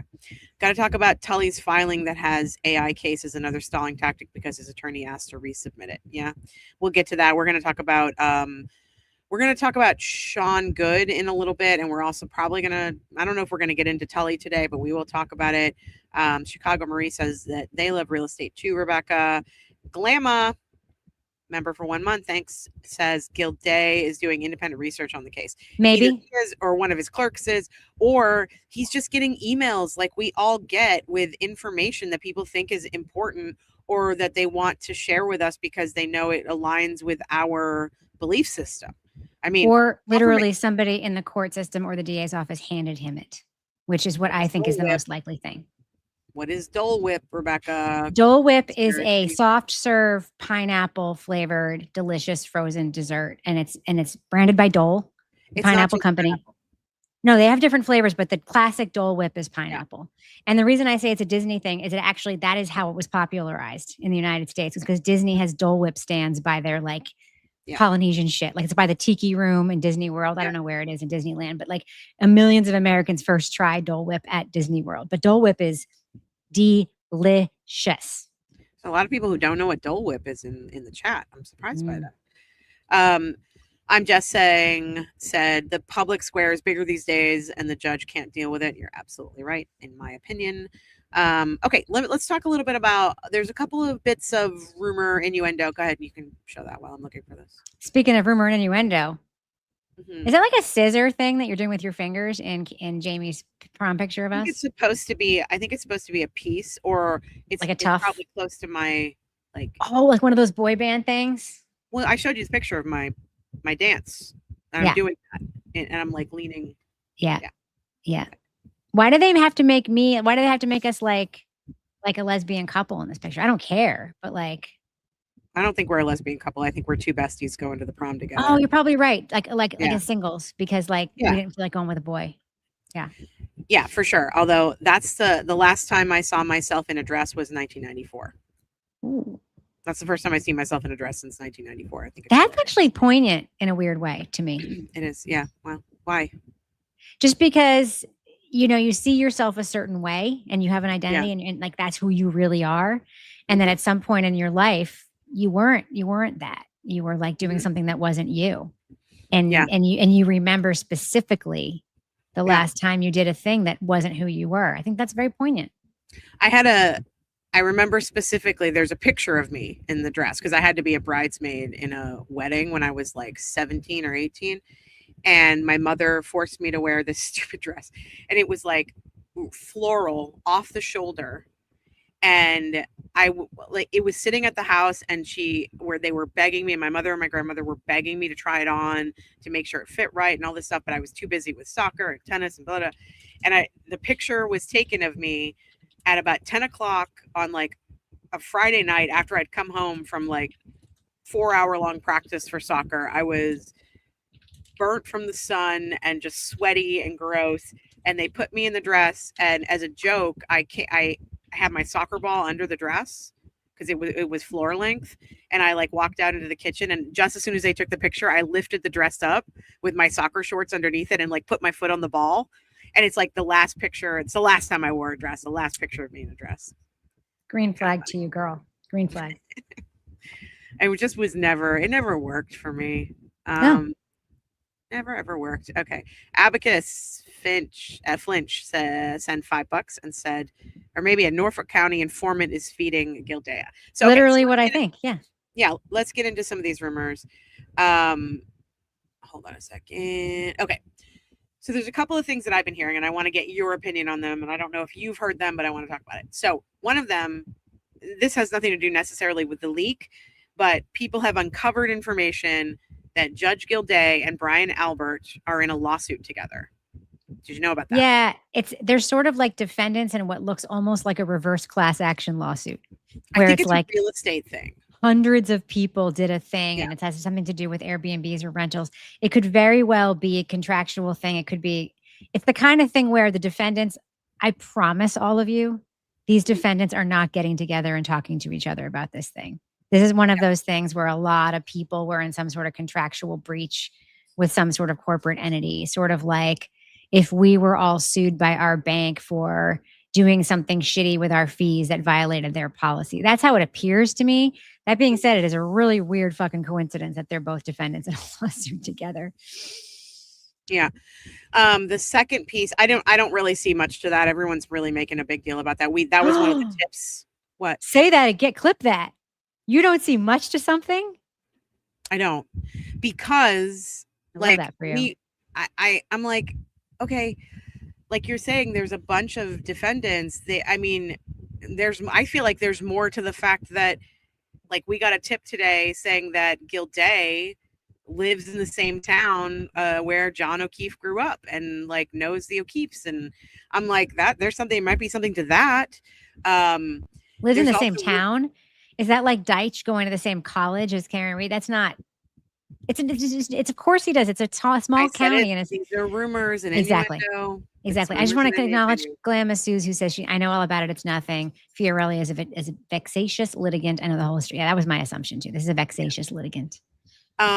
So there are also rumors that the antis are screen grabbing posts and sending them to the court. They're sending them to somebody. I don't think that the judge would pay attention to random email being sent to him because I promise you, can't say this strongly enough.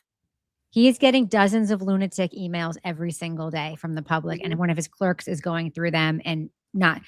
But he would pay attention to a correspondence, an email, or a note from somebody deemed trustworthy. For instance, somebody at the DA's office. I really am leaning toward it being like a bad actor like Kate Peter or somebody in the anti-Karen Reed community contacted what they know to be a friendly contact who would have access or would know the clerk or would be able to get a message through that the clerk would take a little more seriously. That's what I think. Yeah. I mean, it does seem like he's being fed information that he doesn't know where it came from or what to do with it. And I'm freaked out by that because he's supposed to be a judge. he's supposed to be a little bit more patient and thoughtful about the information that he's receiving, especially in a wrongful death case. Not, I mean, in any case, but especially a wrongful death case. And I don't know. I hate to like automatically assume it's someone like Kate Peter, but she's just so sketch and she's doing so many things. And you can always assume that she's on the list. She's like one of the, remember, lest people forget who Kate Peter is. She worked for a Turtle Boy a long time ago. They had a hard falling out. She has spent the rest of her life waking up every day with the singular mission of taking him down. Now, that's why she has become such a voracious anti-Karen Reed person. She hangs out with the McCabe's. She hangs out with these people. She's become, she created fraudulent documents in an attempt to try to get Turtle Boy like demonetized. And then it was a whole lawsuit thing. And she literally created a fake lawsuit. Mm-hmm. She used a different judicial filing in federal court and fraudulently changed it to make it look like she had actually filed a claim against him in federal court when it was a lie. She's gone to court so many times. I believe he has a current RO on her right now. Like this is a bad actor who pretends to be so smart and so in the know. And so she is a lunatic, an absolute lunatic. I'm very comfortable saying that. Well, she's also the one who got Lindsay Gaetani roped into this whole thing. Yep. It's my opinion that she's an absolute lunatic. And let me just say this again. I reached out to Lindsay. She may not get back to me. I hope she does. I won't be offended if she doesn't, because she doesn't know me from Adam, and this is hard to talk about. So I understand that. I did reach out to her to ask her to come on the show. I hope she does. I just want to tell you all, go to her Twitter and read what she's been posting about the process and what's happening right now. And she's talking a little bit more about her experiences and the court system. And she's so well-spoken. She writes well. She knows how to tell a story.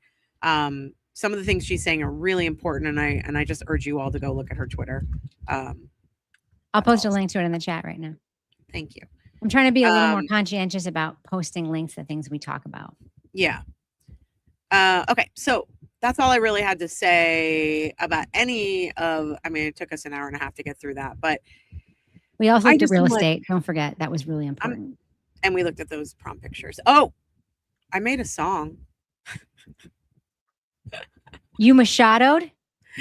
I'm like, well, if Machado can do it, why can't I? think you should save it and make it be our intro. Like not all the time, but like Oh, I'm not going to play it or anything right now. Kevin I don't have thinks a video it's to go really with it. catchy. He thinks it's really, I do too. really catchy. I was like, something's off. I was like singing it today, and I was like, yeah, it's pretty good. I think it's funny, like what it says about us and like how we do our show and stuff like that. I had a lot of fun making it. I wish that I could also just like make a video like that, but video takes a lot longer. Yeah, you gotta cut together some shit. Could you do first of all, you need part of the video is me waving the red flag. And then I also would love to hear something in the style of like 90s hip hop. like 90s, like R&B okay. or hip hop. That would be fun. I think I got that. Okay. So what do you want to talk about next? You want to talk about Sean Good? I don't really Well, can we talk about the Tully AI thing? We're like an hour and a half into this. Sean Good. I don't think it's going to take us a long time to talk about Sean I'll Good. put it up. Yeah. But the Tully thing is funny. Now, this is a guy who there's 1 million papers filed around Tully right now. 1 million. He is trying so hard to not testify. So hard. Yes. I just want to say one thing. Dee Suspicious Sauce on Twitter is quickly becoming one of my favorite accounts, and you guys should all go give them a follow. She's been mine forever. She's so good. So good. This is the tweet that I have up right now. So this is O'Keefe versus Reed, Tully's supplemental notice. This is what you wanted to talk about, right, Rebecca? Yeah, but I just say I have a folder called Docs for the show. And I download them. Like when I see something and it's like posted by Dee or by Kyle Sharkey or something, I like put it in there. And if I know I want to look at it and like redact it or whatever, like that's what I'll do. And then I'll get it prepped and I know where it is. Yeah. There's way too many on Tully. Tully is fighting this thing. So he really does not want to go in for it. He wants to quash his subpoena. There's a thing against it. Then there's like a thing that's his motion to go against the thing against it. And then whatever. But this is the most interesting thing that's happened. And the judge has now given them permission to correct it. And this such an impatient judge. I'm very surprised at his like very nonchalant response to this. Wait, hold on a second. Sorry. Kyle Sharkey says that's me. Is that Dee? You're Suspicious Sauce? What? I thought you were two different people. Are you telling me you're Dee? Because Kyle Sharkey will be like, Suspicious Sauce will have the link soon. That's you? You talking about yourself? Is this Fight Club? What is going on? Did you see your Brad Pitt? Like, what is that? Did you see the video of Brad Pitt and Ed Norton at the World Cup? And it was like, why is it Ed Norton standing over there talking to himself? Yeah. This is Fight Club. This is Fight Club on Twitter. Kyle has two personas. And only he can see the other one. Kyle said, no. Oh, okay. I was like, you said my name, Rebecca. Oh, okay. I thought you were trying to say you were Dee. It's like in a concert when Taylor Swift is like, hello, Boston. And everyone's like, oh, Boston, that's where I'm from. Or I just flew here for this concert. This is so exciting. It's like one of those things. Yeah. All right. You want me to read this? Yes. Can you read it, please? It's small. I know. So this is Paul O'Keefe, the estate of Paul O'Keefe, the estate of John O'Keefe. Paul O'Keefe is the plaintiff versus all the people.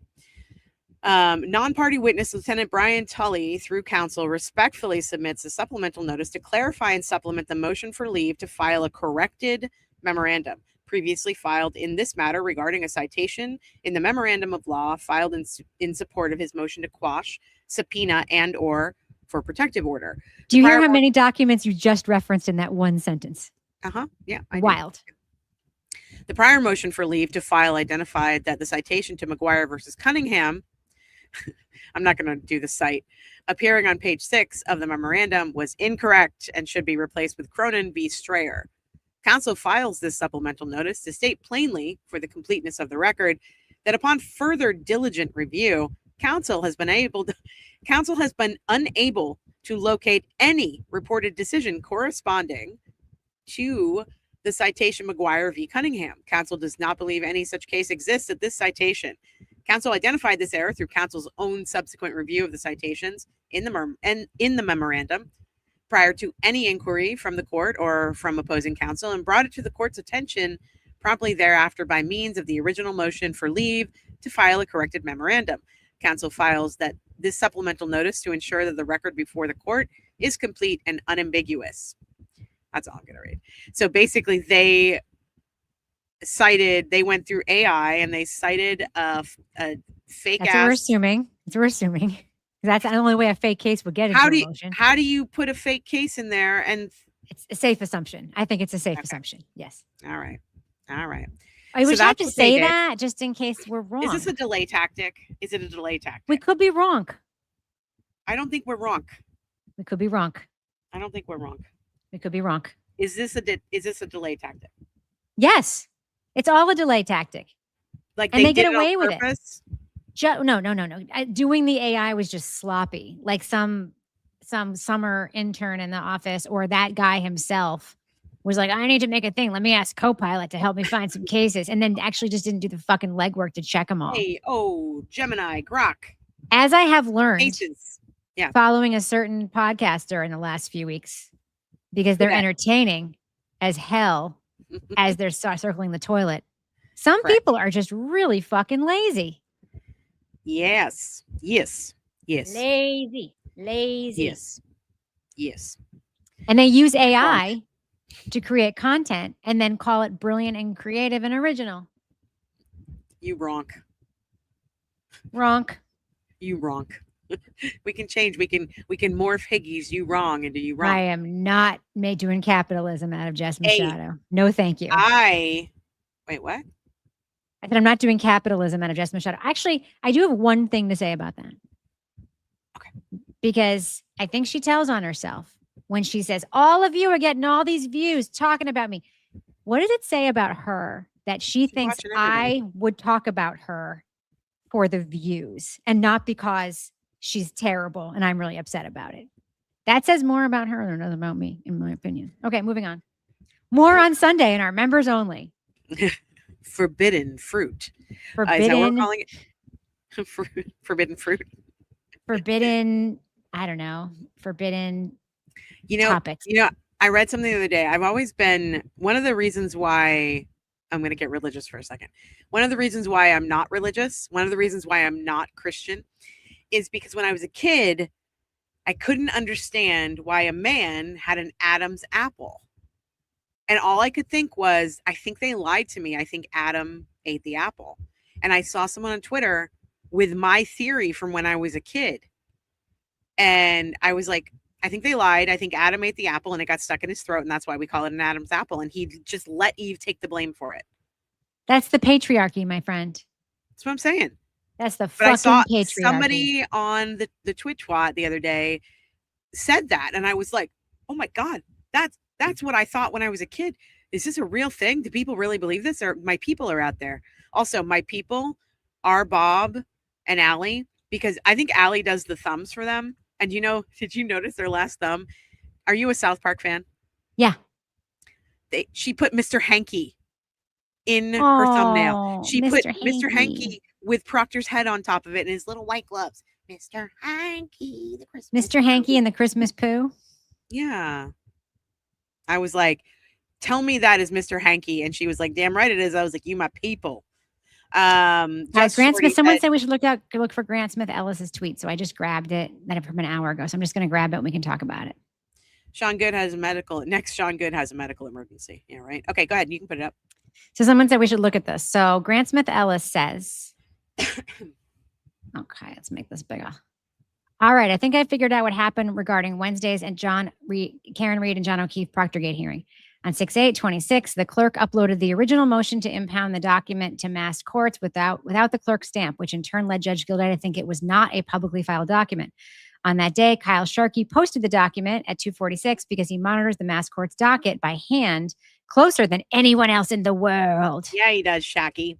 At 2:52, and so does Dee Dee, his alternate personality. At 2:52, I reposted Kyle's post and included screenshots of the document that was uploaded by the clerk to mass courts at 2:22. The document, paper 116, was eventually updated by the clerk on mass courts at a time unknown in the same form as it was originally uploaded with the court stamp, where it remains publicly accessible to this day. I don't know. I actually think it was a Turtle Boy thing. I'm not going to lie. Because I don't think that bad actors are actively looking at Kyle Sharkey's stuff. I think they're looking at Turtle Boy stuff. Because we don't know the answer. And so what we're doing is sitting on the internet for an hour and a half speculating because the judge didn't do what he should have done. And this isn't helping. He didn't talk about his source. I haven't seen anybody trashing Melanie Little in here. I'm sure there are some like little trolls that come in every once in a while. We try to get rid of them. Oh yeah. Loophole Lawyer was in here the other night doing that. That freak. Yeah. That freak. I don't like him. I'm just going to say it. I sometimes feel like, I might meet somebody at an event someday. So I don't want to go too hard or whatever, but maybe I always got a vibe. Didn't like him the first time I ever saw him talk on Turtle Boy's fundraiser. And it's just gotten worse since then. So And he's like Yeah, a 500,000 followers. It's wild to me. Lindsay loves plants. Hun, you got to go back about an hour. Yeah, go We back at the talked beginning of our about stream. this about an hour ago. Yeah. And let's see. Welcome, Forlo Savage. A little late, but better late than never. Okay. We could do good on Monday. There's a lot there. Good. Yeah. I mean, let's see if there are any like couple of other little things that I had. I mean, we can do good really quickly right now because here's the thing. We're not going to So- show it because I forgot to redact it, No, and there's a lot of I'm not. N-words in it. I don't want to show it anyway because some of it, I feel like it's so much worse than Proctor. He hates Asians, huh? He like really hates Asians. everyone. He Yeah, hates but, like, everyone again. It's a very strange. I mean, he does hate everyone, but I also think, and tell me, so this is what happened is I think most of you probably know there was a new tranche of good text released in the actual report that was done by an outside firm at the Canton PD to investigate good. So that report came out and it included a very long list of things found in Good's texts, which came out because of the Proctor stuff from the Miles King case.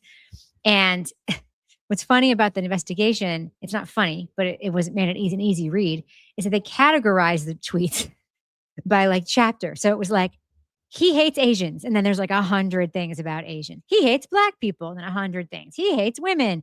He hates gay people. Like, it's like, he definitely is an equal opportunity hater.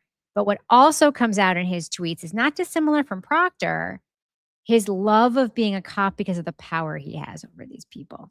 It's disgusting. It's absolutely disgusting. Yeah, Sean. A couple of highlights were the arrests that he made, where he talked about while he was arresting a guy, he told him that he basically was going to get his ass torn apart in prison, and he's a homo. He talked about arresting somebody when he didn't have probable cause, but not worrying about that. Like, these are problems, big problems. Lots of Asian stuff, lots of anti-LGBTQ stuff. Really doesn't like Jews or Black people. Just an all-around douchebag, like a complete tiny little man, insecure motherfucker. And I don't like him. I hate the fact that he too is raising children. I mean, in the report, he goes off on somebody who comes up to him at like a sporting event or like a field day or something like that for his children, and the things that he says about this woman in text about somebody who's like the mother of one of the kids his kids goes to school with. I was like, Jesus Christ, like, that woman's reading this now. Like, you fucking moron. This woman's reading what you said about her now, you fucking asshole. Anyway, these people have to move, right? They all have to just like do good. what Meredith is pretending she's going to do. They have to leave the state. They have to. Why are we not deporting these motherfuckers? Sorry. Oh, speaking of, you saw the video of Yuri Buchanan singing on the cruise ship, didn't you? I did. Yuri just out there living his fucking best life. Come on, this is insane. Is it his best life when he's singing "Proud to Be an American" by Lee Greenwood? Literally one of the worst songs ever written. And literally, Yuri said on the stand that like English was his third language. Yeah. He's such a lying asshole. I've been looking at who was doing the testimony breakdown. It must have been Sam Beningo. The testimony breakdown of the way that Adam Lally questioned Proctor about being on call that night. And the more I look at Adam Lally, the more I realize that he's kind of a little snake. Like, I didn't realize it. It's bad. But Yuri testifies and bolsters Proctor, and it's scary. It's scary that these men are walking around with badges and guns, and that Yuri Buchanan tried to intimidate people, walked up to their door from the Massachusetts State Police because they left rubber duckies around town. Or the guy, the fence guy. Oh, Schiffer, Richard Schiffer. Yeah, Schiffer.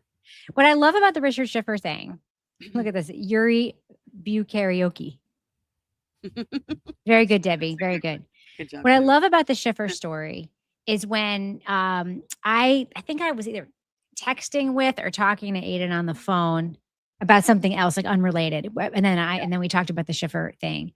And I thought the Schiffer thing was one of the most insane turns in this whole case. They spent 6 months investigating this guy. They literally went through his trash like they do on CSI. They, called Sticker Mule, or whatever the sticker company was to like subpoena his sticker orders. Like it's insane. If they put like half this effort into investigating the murder of John O'Keefe, they would have solved the murder of John O'Keefe. Like it's wild. But I remember Aiden telling me, and and by the way, he's told me a lot of things and texted me a lot of things that I would never say because a lot of them are private conversations and you don't share texts with your friends on the internet. That's fucked up. But I remember that we talked about it on the show after, like Schiffer is like hardcore MAGA apparently. Mhm. And it's like another instance of somebody who, you know, likely white guy, Canton, hardcore MAGA is like, I'm just going to put this shit on my sign. I'm outside a Canton fence and I'm going to leave some ducks everywhere because it's how I feel about a thing. And he's being charged with 6 felonies. And then he was activated. Like he's been indoctrinated into like the police corruption sphere in a way that I'm like, this is great. I'm a huge fan of Richard Schiffer. I love the guy. And I think what happened to him is horrible. And I'm glad that it didn't actually end up going anywhere because of the magistrate or whatever. But it is a wild turn in this case and absolutely what. And it's to me, one of the most underreported things. I think that like if the mainstream Boston media did like a giant feature story, like in the Boston Globe about and I know they did reporting on it, but they did not do what it deserved. Like this is an example of what the Norfolk County DA's office troopers are doing.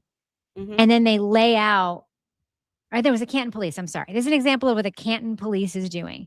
And then they lay out all the investigative steps the Canton police took in this investigation, including pulling the data from his car. They pulled the data from his truck, his vehicle. Yes. Wild. Vehicle. Jelly Tots says when he said he couldn't wait to knock on the lady's door to say your son has died. What the fuck? That's in the Sean Good investigation. Oh, people are saying it was MSP. That's what I thought. I thought I had that confused. Thanks.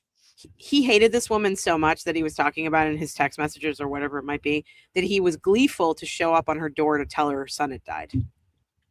These people are fucking disgusting. Jen Toxic, thanks for the $5, said, I haven't heard language like that since my Vietnam vet father passed away. So gross. Amelia. Amanda. Hey, Amanda, planner girl. So everybody say thank you to Amanda. She gives us our chapters and we couldn't do it without her. I forgot to say in our meeting today, Mel, you got to show me how to upload those so I can make that part of the show notes process. Okay. You don't have to really do much except for copy and paste it into the description. Oh, great. No problem. I'll do that. That's it. Yeah, it's pretty easy. Planner girl, super planner girl Amanda says, Mel, it reminds me of what you said. How many other police departments across the United States are like this? Yep. It's sad. I mean, and I posted a tweet the other day on our account. I'm still blown away that the mainstream media across the nation is not picking up this story of Michael Proctor's texts and Sean Good's texts. And like the ACLU, like why are people not marching in the streets? Why is the Boston Globe not even really covering this? I think people are marching in the streets because we have bigger fish to fry as Americans right now. That's what Corey posted on mine. She posted a picture of Stephen Miller that was like Stephen Miller looks like he would have sex with a rubber suit called Mother. Or something like that. Allegedly, in your opinion. Hey, it was a tweet. I didn't say it. Corey is funny. She's really funny. I really would love to have her on the show. And I know she's super busy. Well, she doesn't really do that, I think. Much. I know. Okay. I want to show you something. Okay, what can I just go through this really quickly? Yeah. Okay. So October 24th, 2025, the town was informed of problematic text linked to Sergeant Good. The scope was limited to violations of town policies and department rules, which means there could be so much more, Rebecca. There were only those 2 categories. That's what they were looking for in the text. They also weren't allowed to, as far as I understand it, they weren't allowed to receive the text electronically. No copies were allowed to be taken during the initial viewing. So I want to know every other cop on those texts. I'm sorry to interrupt you. I want to know every other single cop on those texts. And that is the big story. Yes. Who are the other cops? Yes. Sergeant Good's report was dated. So he filled out his own affidavit saying when the chief asked, keep in mind, the new chief of police in Canton is a black man who is now having to be the chief of police for this fucking white supremacist asshole who's dropping the N-word like he's breathing. And the chief of police in Canton right now is a black man. And so he said, did you do this? You have to fill out an affidavit. And Sergeant Good basically was like, it was just personal. He said, this is how he explained it away. He said, there might have been a couple of texts between me and Michael Proctor with me expressing my political views. Political. A couple of This texts. is okay.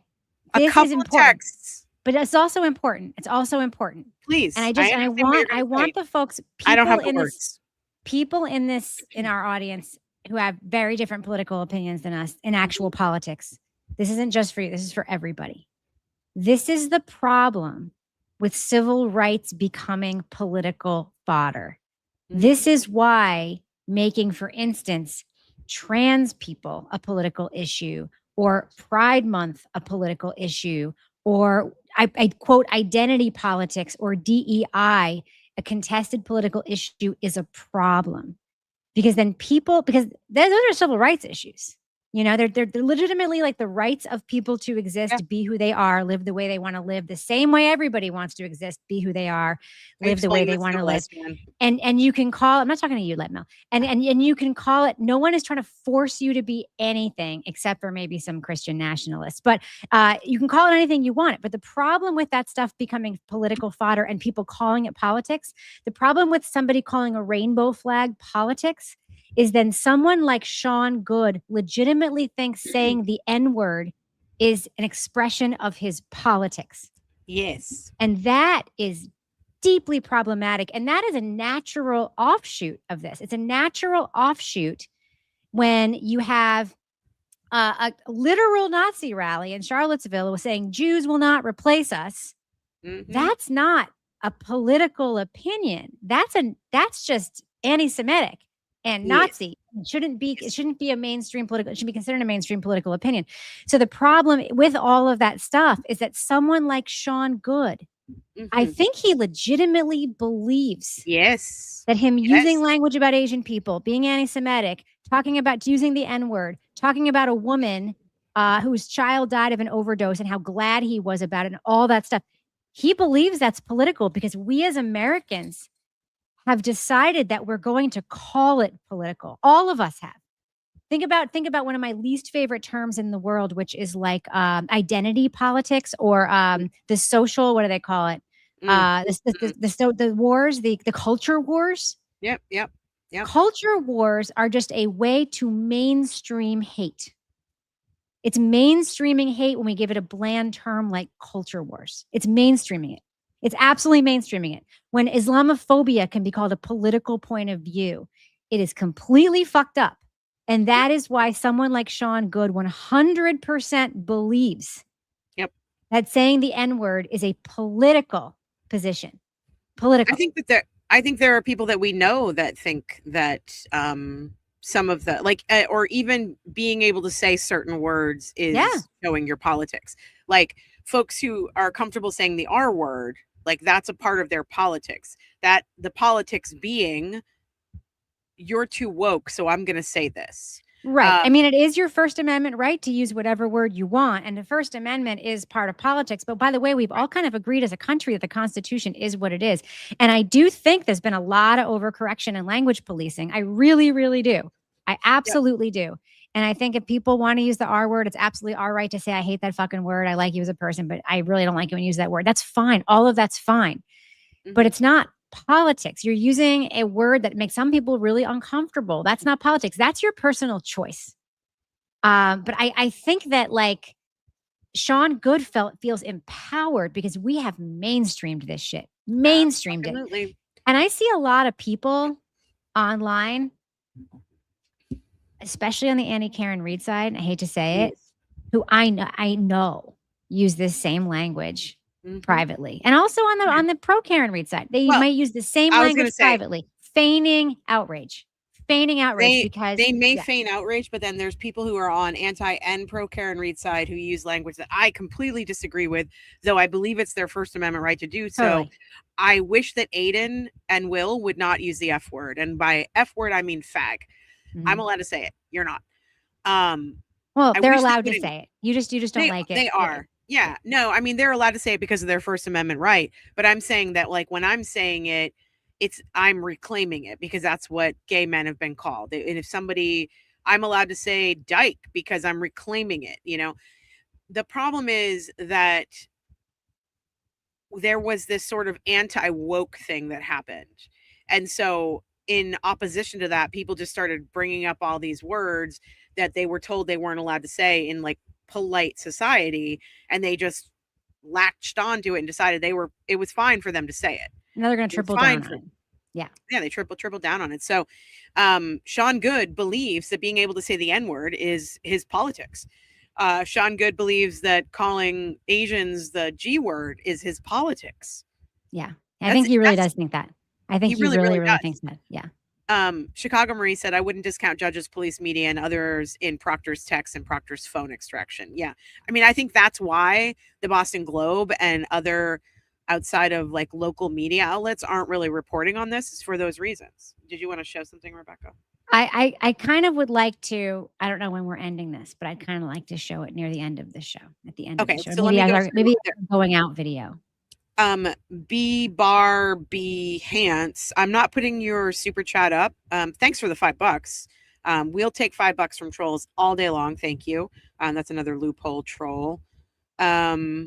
Shaza said the new CPD chief knew what he was walking into. He's trying to initiate change and progress. He's done it in other counties already. I completely agree.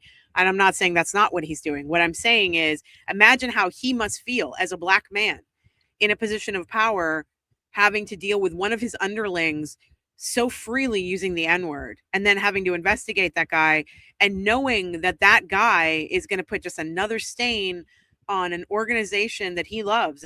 Like, he's a cop, you know? Well, also knowing that everybody who worked with that guy was either complicit or participating. Because that shit does not exist in a vacuum. Wow, this BB Barb, blah, blah, they gave us $7 to troll us. Oh, show me. Waste of money. No, I'm not going to show you. I'm not showing anything. Wait, where is it? Where is it? Can I? Go scroll back up because I got rid of it already. And then we had another one. I will totally take your troll money. I'll take your troll money. For the $2. Not going to show your comment though. I don't have to. It's mine. I love when people pay us. Oh, another one. We just made another $2, Rebecca. Okay. So let's see. That's not happening in Canada. Okay. Do you want to show? Wait, hold on. I want to pull some of these comments. Hi, Loophole, you loser. You loser. You're a loser guy. I just want to say, full transparency, the R word was just part of our vernacular growing up. Like, it really was. So there's part of me that's like, it feels like reflexive. I know. There's part of me that it feels reflexive. And like, I understand it's like reflexive, but also like, my whole thing is like, if people tell you a word hurts them, like that's enough for me. Like that's enough. Like if it hurts you, like I'm not gonna. If you told me that punching you in the face hurt you, like I would stop punching you in the face. Yeah, thanks for stop punching me in the face. That's how I feel about that. Shaza says it's not fine. It's weaponizing, dehumanizing language. But the problem is, it's their right to do that. Of course, it's not fine. I don't believe it's fine. You may not believe it's fine. But it is their absolute right to speak that way. They're allowed to. Right. We are allowed to. That's why the KKK is allowed to march. Absolutely. They are allowed to march. And they're allowed to wear those fucking stupid pointy hoods. Yep. And they're allowed to invite Michael Proctor to their barbecue. They're allowed to march. They're allowed to. That is how we built this country. That is the way it is. I don't know how else to. It is the way it is. I've known that since I was a kid. When I saw KKK rallies, I knew they had every right that I have. Do people really dislike Loophole Lawyer? Yes, people really do. He rubs me all of the wrong ways, 100% of the wrong ways. Amanda said, my dad says the F word and it makes me so angry. My mother used to say it. She would always say it in my presence because she knew that it hurt. And I remember she made so many gay jokes. Like she would just be like, one time she made a gay joke about my uncle's dog, my uncle Dwayne's dog, Uncle Buck was the name of the dog. And he said he was asking Buck to sit for a treat, and Buck like went up like this, to sit for a treat. And my mom was like, oh, so your dog's a fag too. And she did the limp wrist thing in front of me, of course. Lesbians do the limp wrist thing? Is that like a thing for lesbians too? No, but she doesn't. She's No, I so understand. ignorant. I understand. I understand. Oh, I was okay. just sort of asking, is that like I thought that was just sort of like something that people did about gay men. No, nope. She was just ignorant. May she rest. Here you go. Red flag, Mel's mom. Can I just make another point briefly about the R word thing? Yeah. You get a lot of questions about this. I like Aiden Carney quite a bit. I like Will quite a bit. He is making choices that I would not personally make. And that's where it ends. He makes choices that I would not make. He's not with those choices setting out in the morning, waking up in the morning and think, how can I really hurt the feelings of an intellectually disabled person today? He's not thinking that. He's being brash. He's making choices. He's using words that I would not use. I still like him. And I'm sorry if that offends you in some way. I think a lot of people, the overcorrection that I was talking about earlier is having a list of every trait you're supposed to have or everything you aren't supposed to do. And if somebody checks one of those things, just throwing out that person completely like a piece of paper that you throw in the garbage. That is not where I am in my life right now. And I think that if more of us were on the page of not doing that, we'd be doing a lot better. So that's how I am with that. And I just wanted to be very clear about that. I agree. And I appreciate you for saying that. I mean, the thing is, like, I don't know if you've noticed this on our Twitter, Rebecca, but people will go out and they will find a comment that Aiden made or a comment that somebody else made, and they'll literally at us and be like, Mel, what do you have to say about this? And I'm like, Rebecca, I thought you were a feminist. I don't have to speak for I'm speaking for myself here. Right. And what I'll say is this. I don't like it when people use the word fag. I don't like it. But I used to sing along with Eminem when he said it.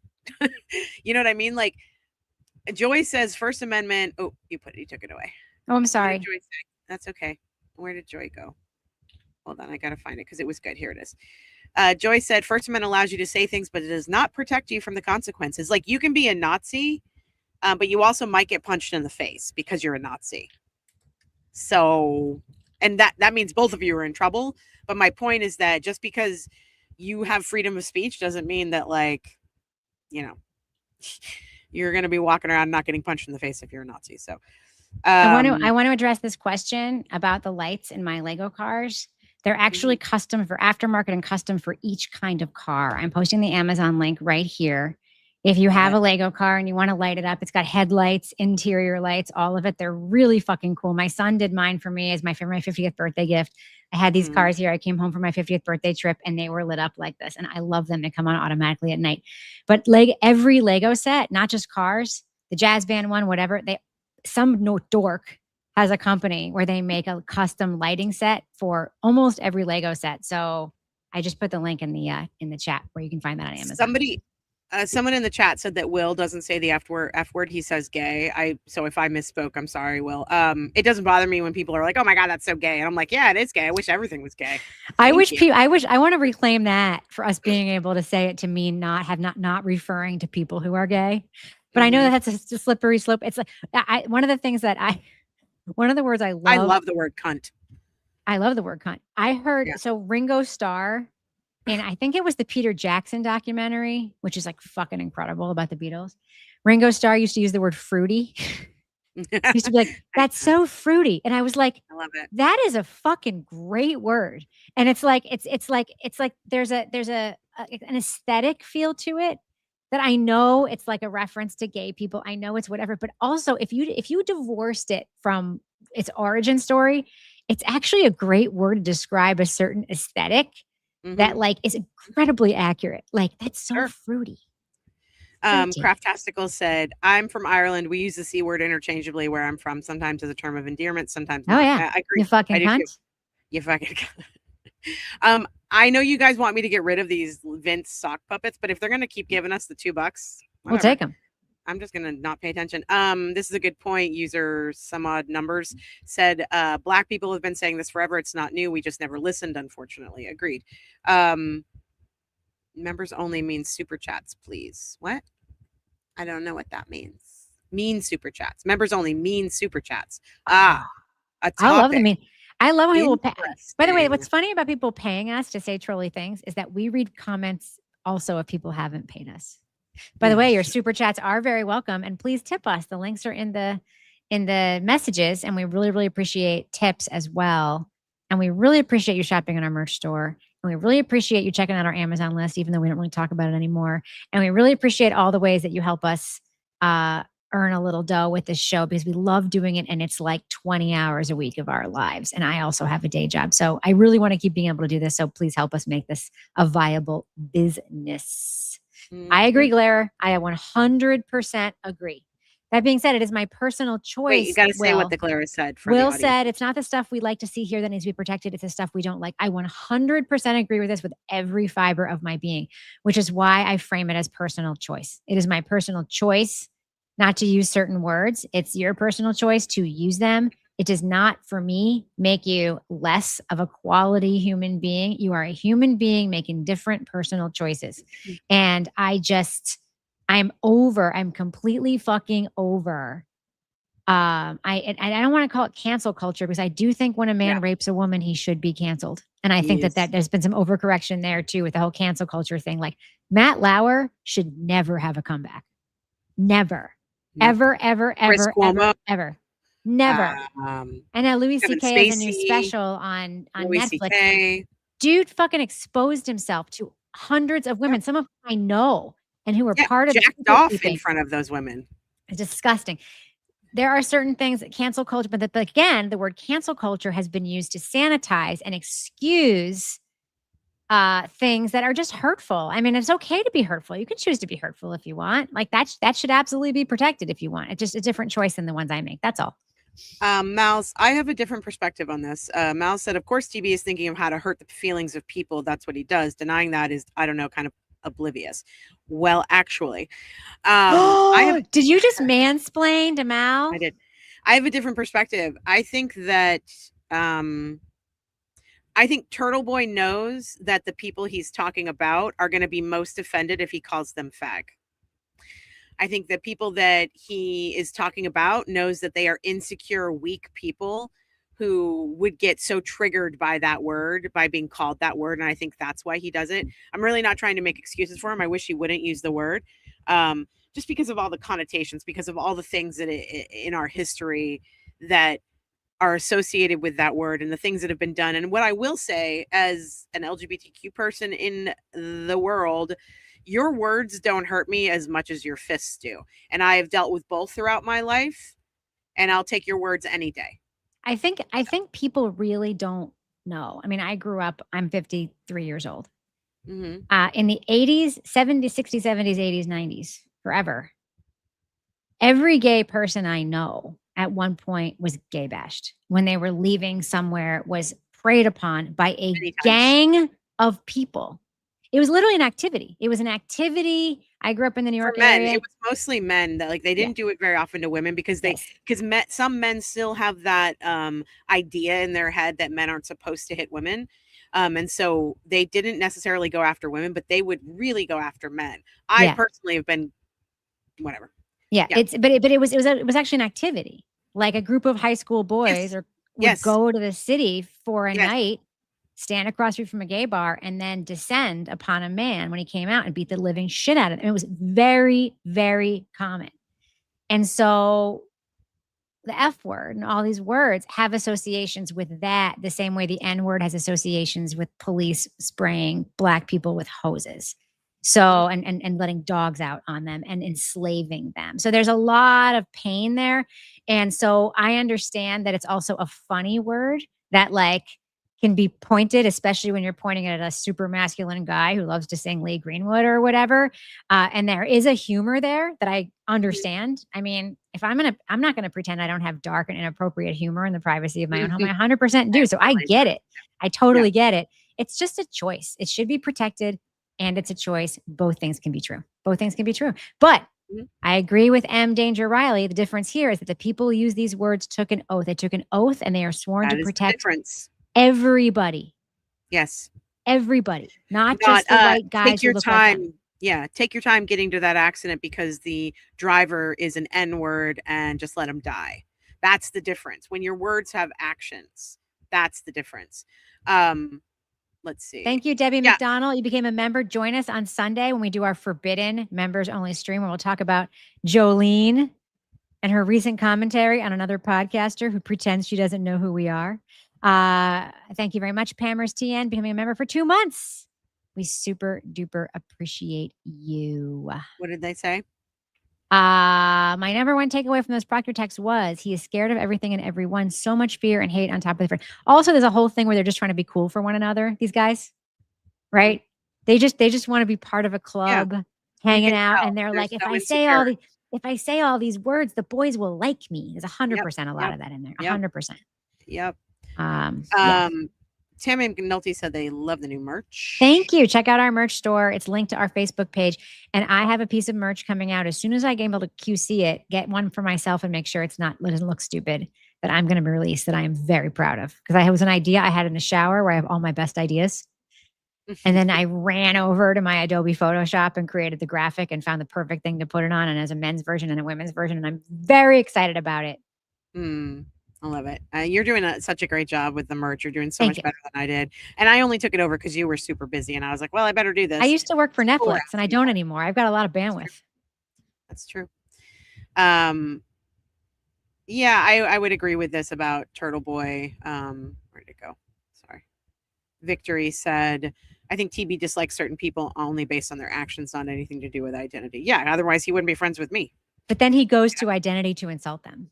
And that's his choice. Because he knows that it will hurt. Because he knows that that's what they'll take the most offense to. Yeah. You know? Also, even when he's not doing that, he's so fucking funny. He's got a great natural gift for being cutting that I super am jealous of. Like, he's really good at it. Mm-hmm. Which is why if we ever have a personal falling out, I will never talk about it on the podcast. Well, I don't think you talk about it with you. I know for sure would never publicly talk about anything you've received an email or text from anybody, whether you're there. Oh, a personal falling out, I don't discuss. It's the people. I don't mind talking about somebody who's doing public, stupid, fucking bullshit shit. Like, that's my job. I've been a critic for 15 years. I've been doing this for a really long time. And it's a lot of times about content, but also about the quality of people in our industry. Mm-hmm. And I am very comfortable calling somebody out for their behavior. But if we at one point we're friends, if we have personal correspondence, that shit's in a vault. Yep. And 100% in a vault, unless you commit an actual crime. And I realize I have something that's proof of that crime. I might be like, holy shit. like, holy shit. Like, oh my God, I have this text from the Glare from 10 years ago that said he was going to detonate a nuclear bomb in Manhattan. I thought he was joking. That I might show. Not going to lie. Mm-hmm. Glare never sent me that email, by the way. No. Thanks for becoming a member, Trish. And Tara, thanks for being a member for 3 months. I have a couple more start, and then we probably need to wrap this up because I got to cook dinner for the fam. Let's see. Have you guys seen this? We Own This City on HBO? Yes, and it actually is a true story that took place not far from where I live. And I forgot to mention this, and this is a great segue. Next Tuesday, I'm going to be doing a solo. Sadly, Rebecca will not be with me. But I will be on with my pal, Matt Zernhelt, who is a post-conviction attorney. He's amazing. He's a superhero. We're going to be talking about the Edric Foss case and his appeals. I might also be doing a fundraiser at some point for Edric Foss, but I'm not on this channel, probably on someone else's channel. You connected to the stream. You can connect to fundraising. If there's a fundraising thing for him, you can send me the link and I can put it on that scheduled stream and then it will just be there.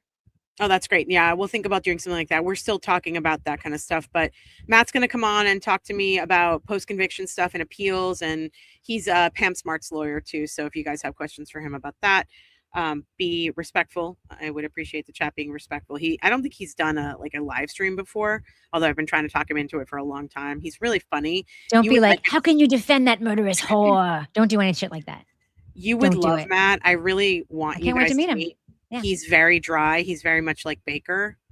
I love him so much. Matt's one of my besties. Oh, so he's a deviant? Yes, Rebecca.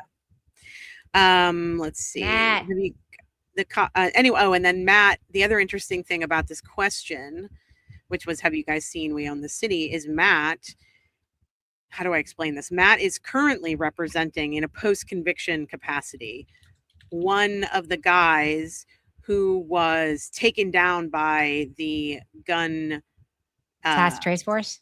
The task that I can never get it right. The gun task trace force. Yes, that one in Baltimore. So he's currently representing one of those guys, which is really interesting, and I'd love to hear about that case. Gun Trace Task Force. Sorry, I had it backwards. Gun Trace Task Force. Yes, in Baltimore. Take this monster back. And I believe Justin Fenton wrote the book that's based on. Justin Fenton was reporter for the Baltimore Sun. And Justin Fenton, I think, was the progenitor of that. Justin Fenton was one of my thorn in the side. He was sort of like the reporter. Remember all the reporters for the Karen Reed case who were just doing beats of the story and not actually doing any Justin Fenton was that for the Adnan Syed case. Made me fucking crazy, but he's a very good reporter. There are 2 books. I don't know if that was the one I'm thinking of. There's one that is more of like a hometown perspective. So I don't know if it was that one or not. Really interesting case. You guys should all go watch the movie, read the books. It's fascinating. It's literally about what's happening.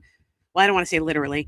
It's Canton, what's happening in Canton and with the Massachusetts State Police feels very much to me like the Gun Trace Task Force, which was a group of cops. Actually, I'm sure that Brian Albert, in my opinion, he probably was involved in something like this. It seems like he would be the kind of guy. But he was in Baltimore, these cops were assigned a task force. They were supposed to go out and they were supposed to find guns. They were allowed to be plainclothes. They had very few rules on them.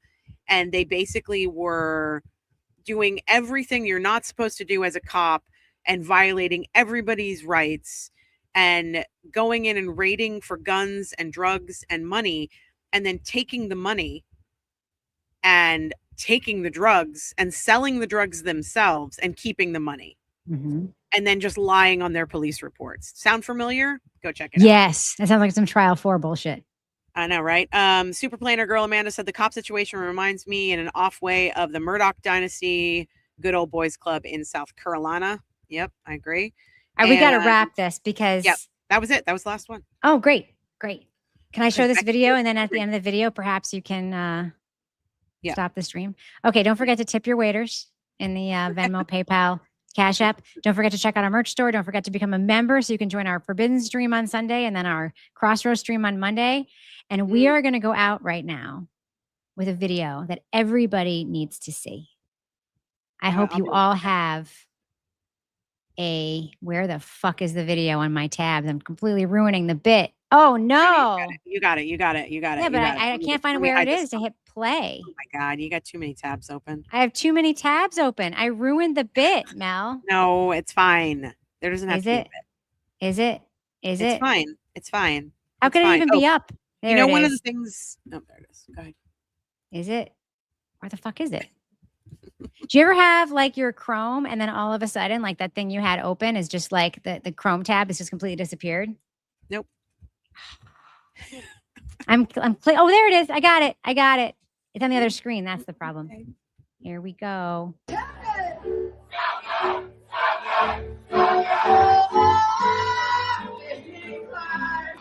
Okay, Nick.